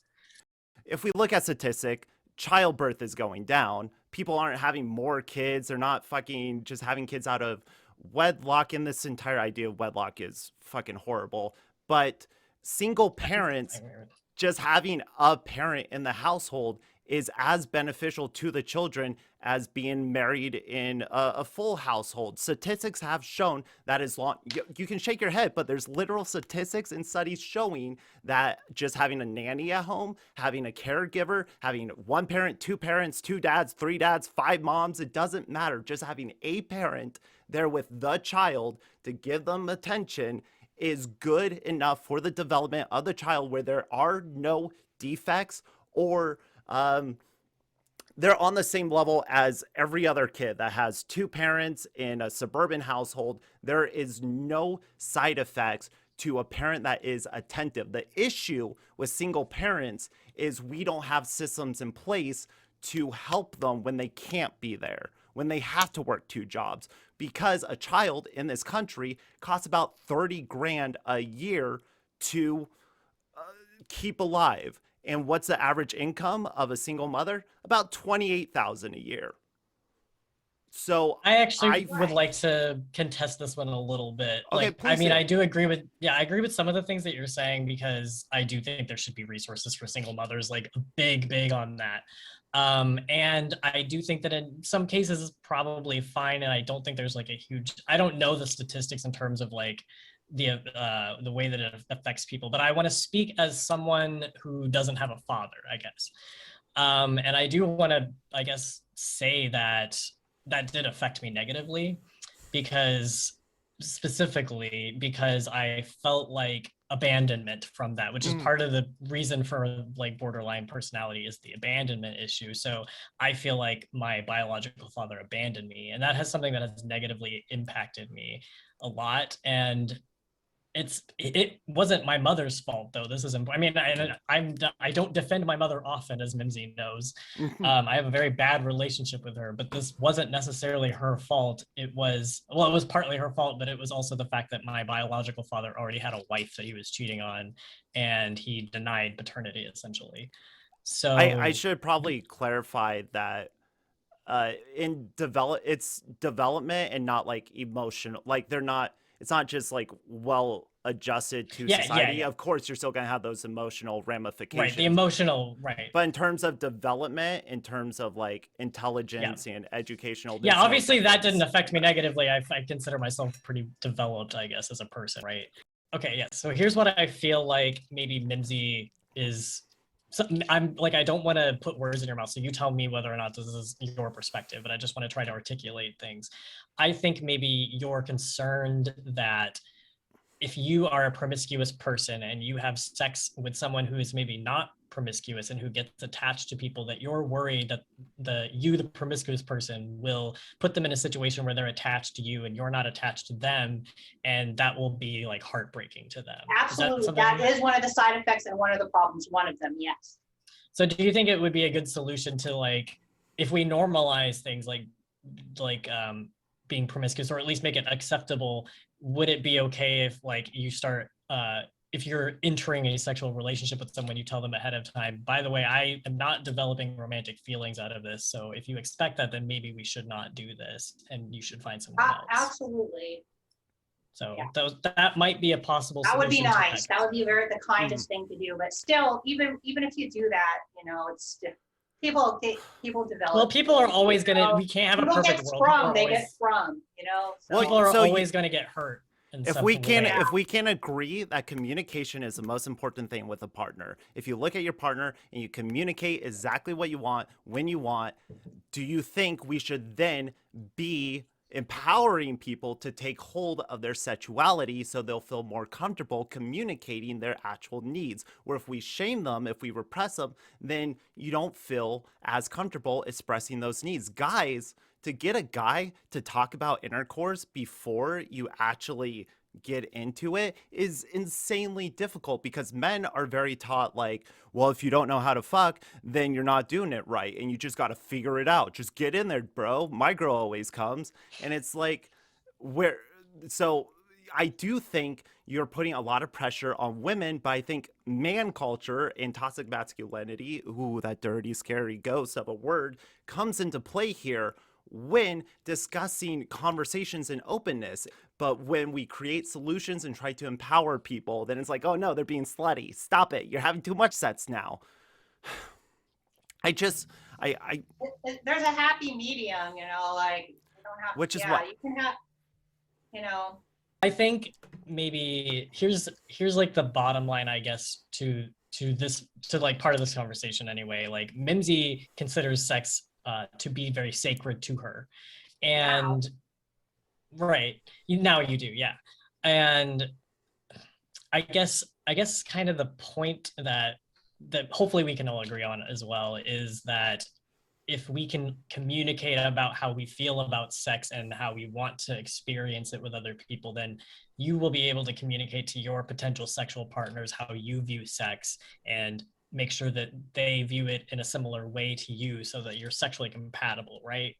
So it may be beneficial to normalize at least communicating about sex and talking about it in that way for people who are not like you and who don't really consider it to be sacred. Again, to warn people that, if this is something that is like a sacred thing to you and you want to be monogamous and you want all of these things out of it, then we're not sexually compatible.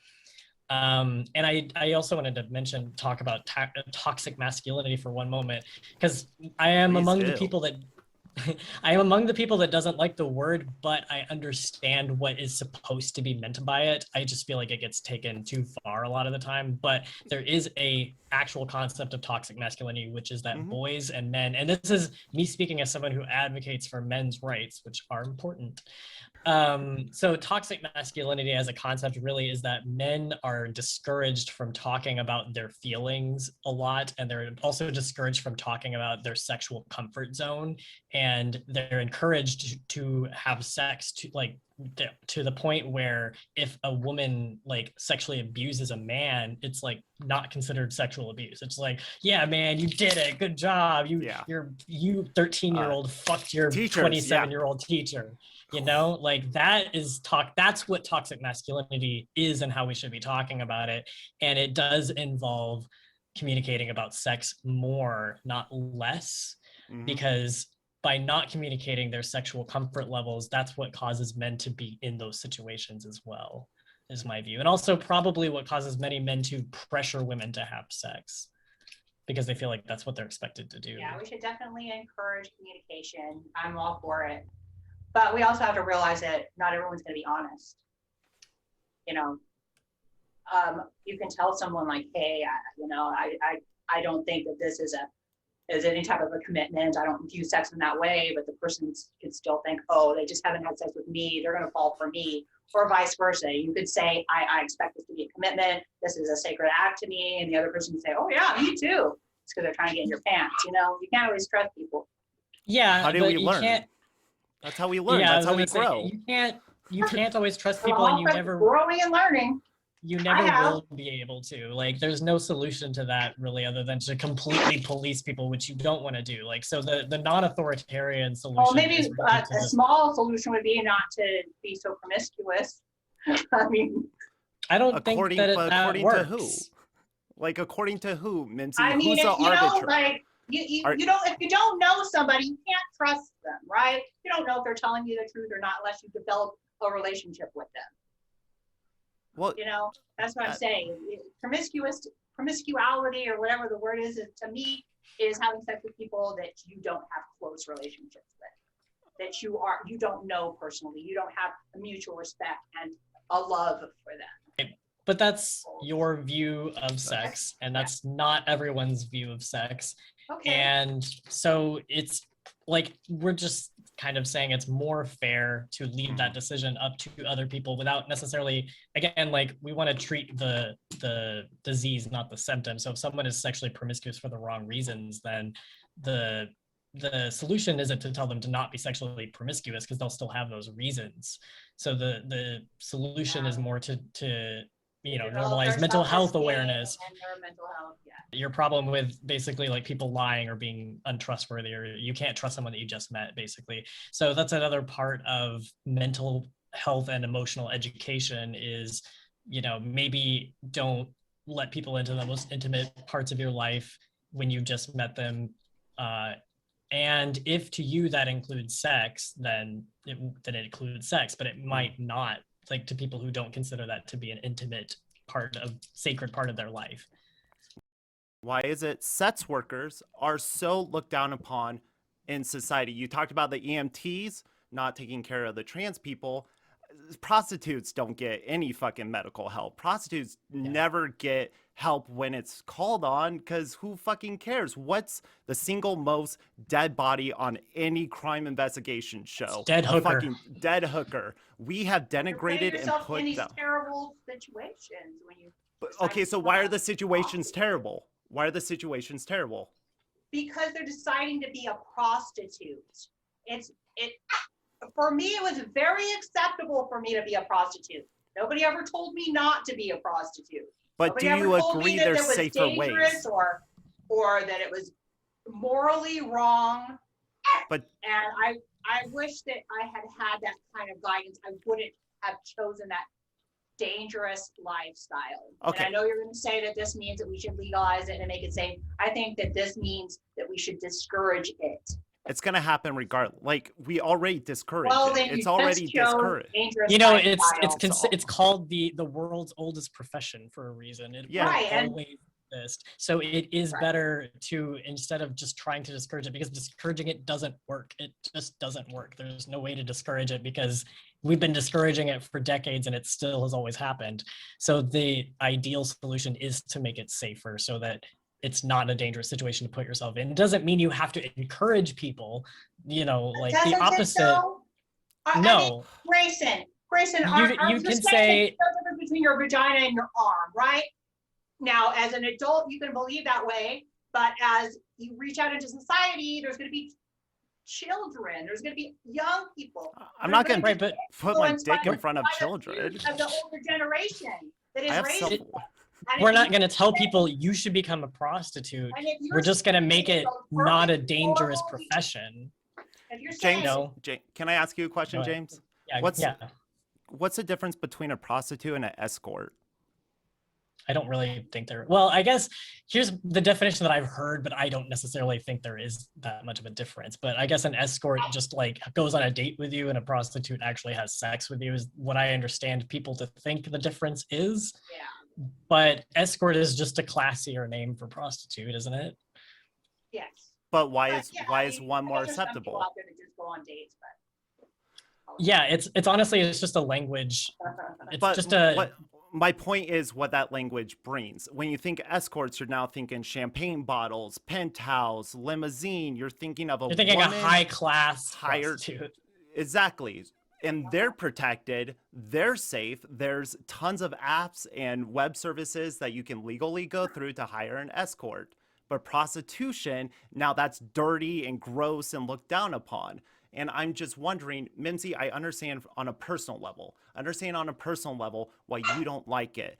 But me and James are trying to look at as a whole. How do we fix prostitution as a whole? Because regardless if you like it or not, it's going to happen. And shaming people typically only pushes people to do it more. As you said, Jake shaming you only made you more conservative.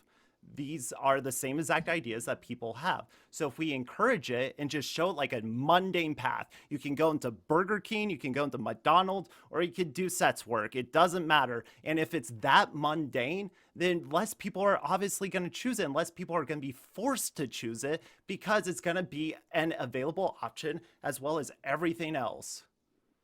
That's a pretty good argument, Like, but I mean, you didn't change my mind. I'm not trying. I just want you to I just That's want to discuss on a argument. bigger I level. don't think If you're gonna shame people, you should have a solution for them. And the solution shouldn't just be, well, stop it. Fucking knock it off. Stop doing I that. think normalizing it perpetuates it. I guess that comes down to my point.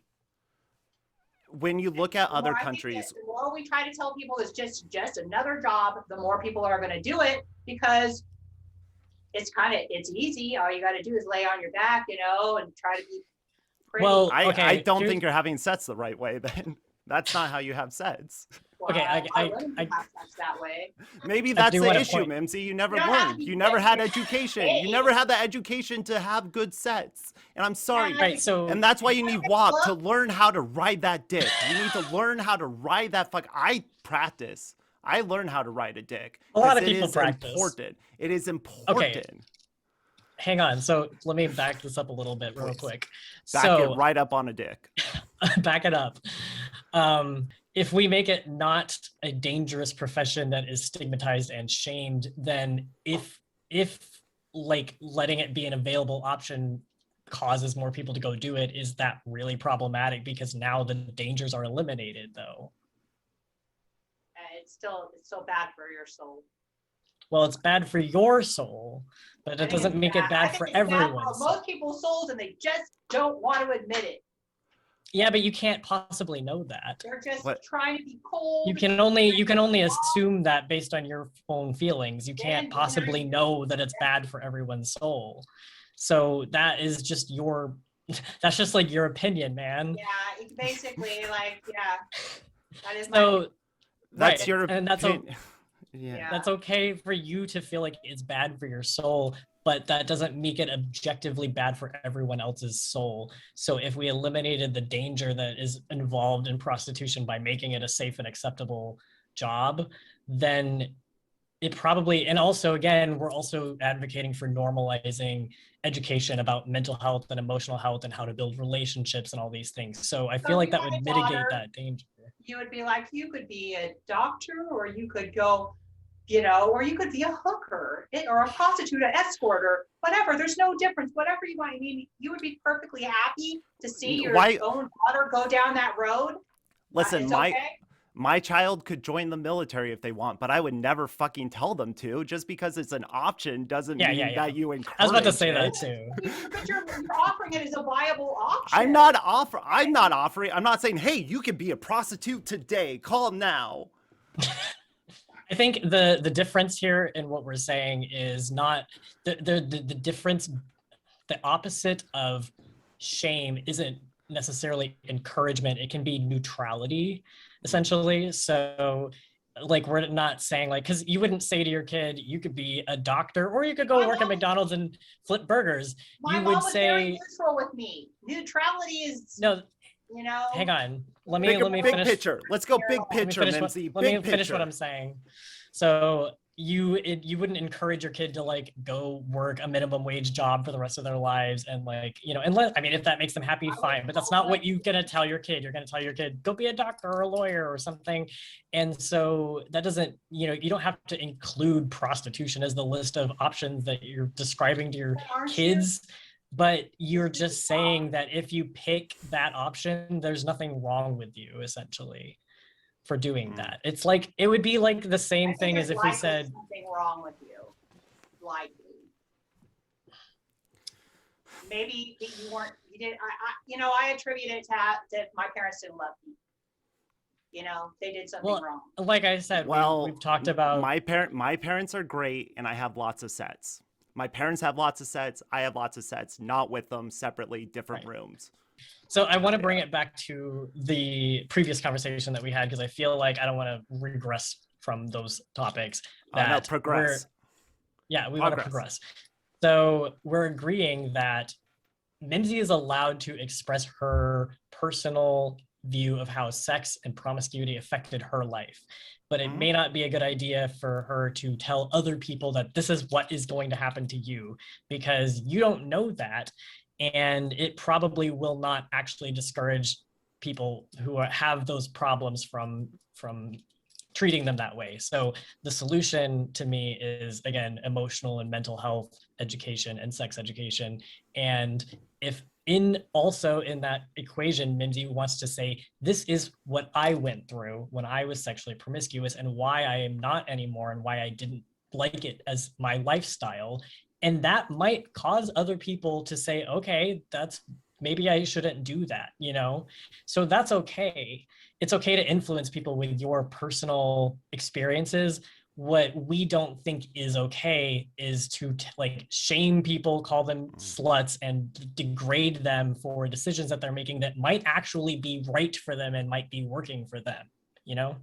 And in my world, in my version of sets work, it's always a choice.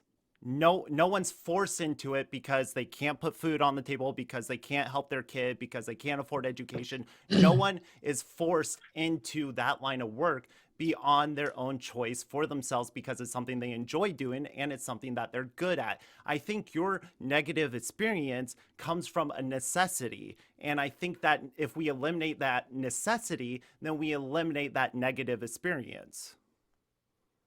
Socialism. I mean, yeah, socialism, but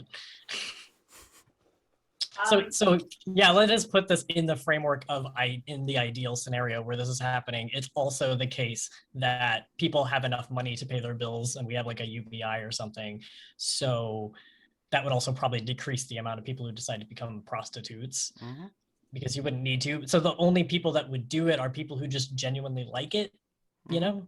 Like and if porn that's stars. the case, right, if that's the case, then is it really a problem like that you need to shame them for? If it works for them and they don't feel like it's bad for their soul, you know, you can tell them this is what happened to you and they might be like, well, I'm sorry, but that's not how I feel about it. So, you know, does that make sense?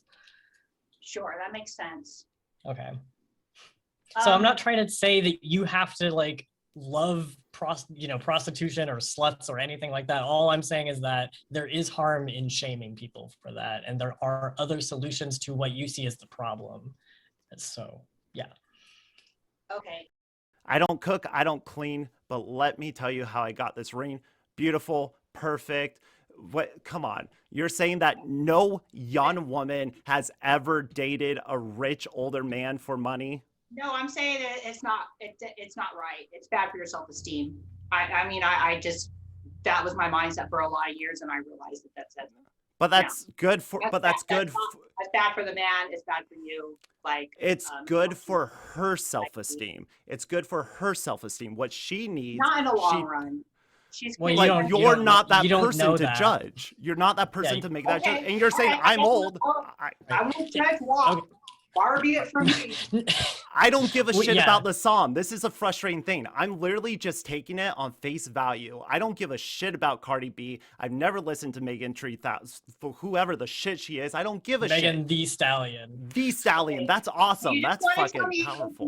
and Right? I'll just sit here. Okay, and listen. okay. No, No, I'm it's just fine. saying. You can contribute. The thing we're trying to get across is just that you can't assume that you know what's good or bad for everyone's self-esteem, only yourself. And if someone tells you that, then you can take that into account.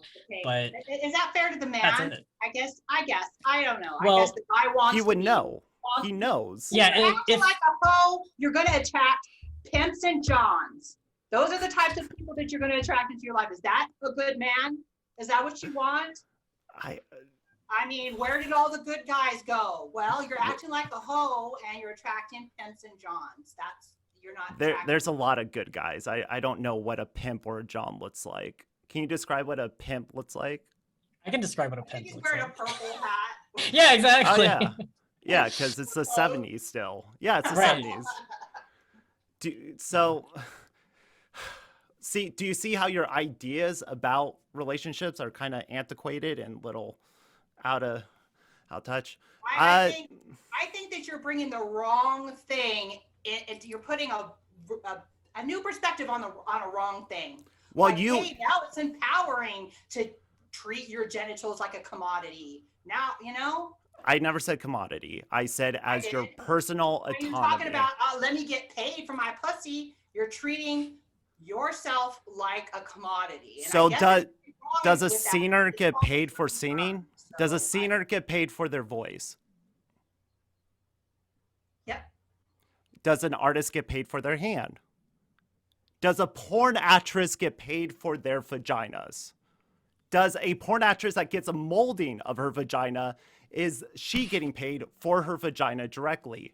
Because that's I guess I have less of a problem if somebody wanted to mold their genitals and create a silicone and then, Why? But that's literally You know, objectifying their body. You're literally Yeah. creating an object out of their bodies.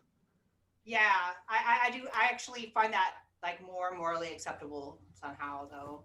So you think the fleshlight has more of a right to its sexual gratification than the person it was molded It's just- from? I think the reason why she's feeling that way is because Yeah, there's in no her view, Human beings there's will the not- emotional damage to being slutty, which obviously we've been contesting this entire time. But in her view, there's the emotional damage, and that doesn't happen to fleshlights because they don't have feelings. I guess, is that what you're trying to say? Yes. I just want to make sure that we're communicating well. I'm not saying that I agree with you on that, but I Right. just want to make sure that Yes. that we're not taking out of context.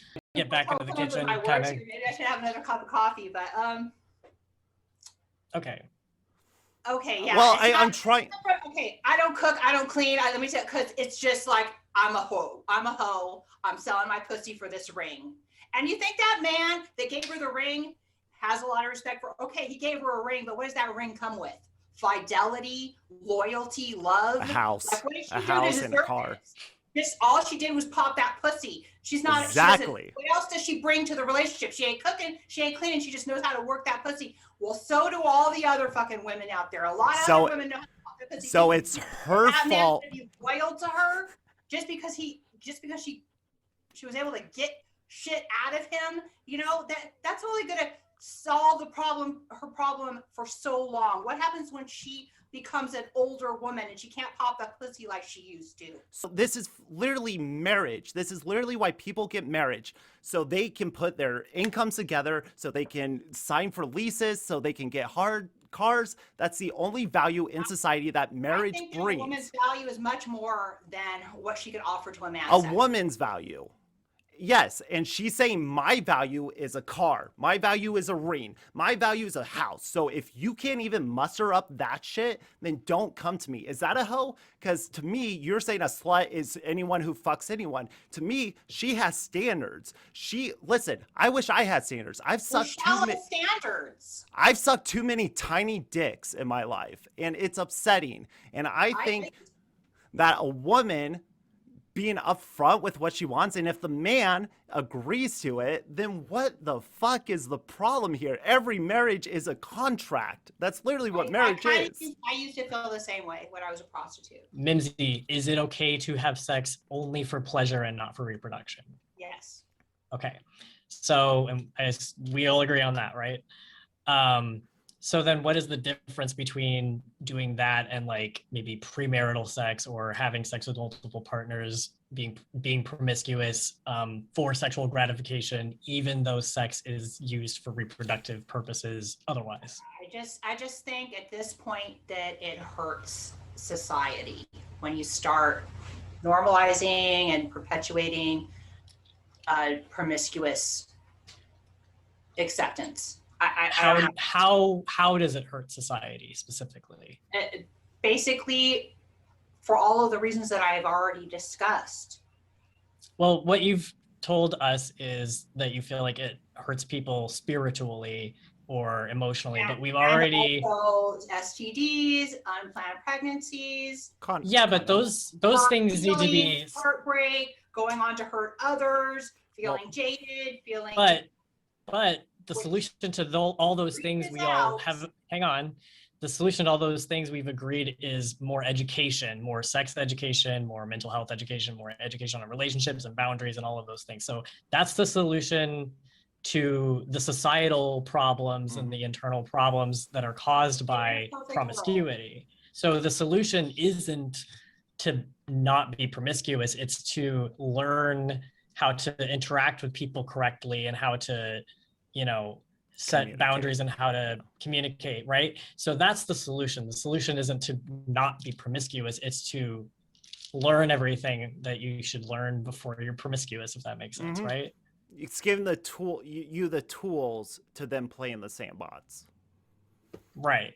Yeah. So like with STDs especially, like I really fucking want teenagers and kids to learn about STDs. Be in every single classroom in America. There should be a fishbowl filled with condoms, and honestly, yeah, and they should be free because grab one and go. Like teenagers are gonna have sex, they're gonna do it, and doing it right now.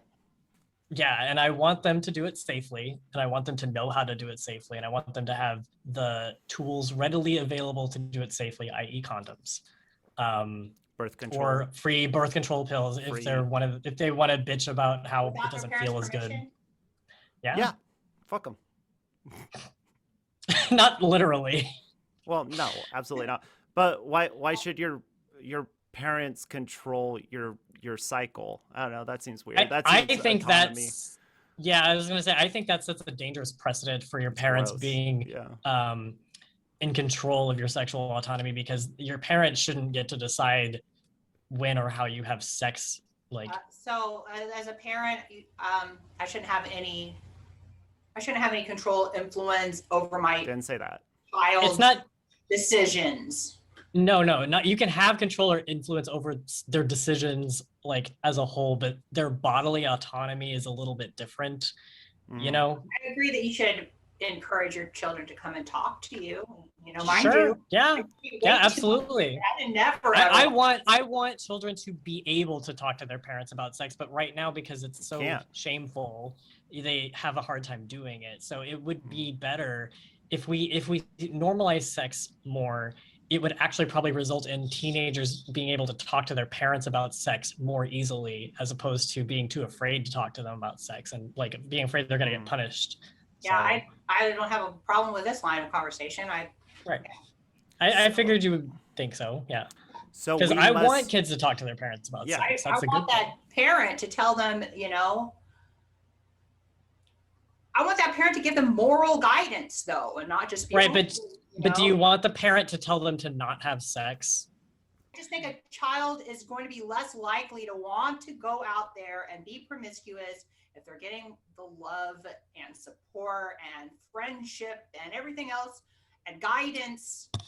You may be right about that for sure. Like they may be less likely to, if the promiscuity is a result of a lack of guidance or a lack of feeling loved, then that would be the case. So then I guess we're making sure that if they talk to their parents, that the moral guidance their parents gives them isn't, you shouldn't have sex, you should only be abstinent, because that is the reason why children don't talk to their parents about sex, because they know they're going to tell them not to do it. So, okay, so as long as you agree that parents should not necessarily be encouraging their children to not have sex or shaming them for having sex, but maybe just saying like, well, here's my experiences when I had sex, and here's how you do it safely, right? We can all agree on that, right? I think I've said my piece, and I think I've heard what y'all have to say, and I have absorbed it. And I definitely feel like we've presented a lot of opinions, and you've heard them, and that's all that can be done. If there's anything Greyson wants to plug or talk about real quick. Yeah, I just, before I go, I want to thank both of you for bringing me on to this platform. I enjoyed our talk. I thought it was great. It was awesome. We came to understandings.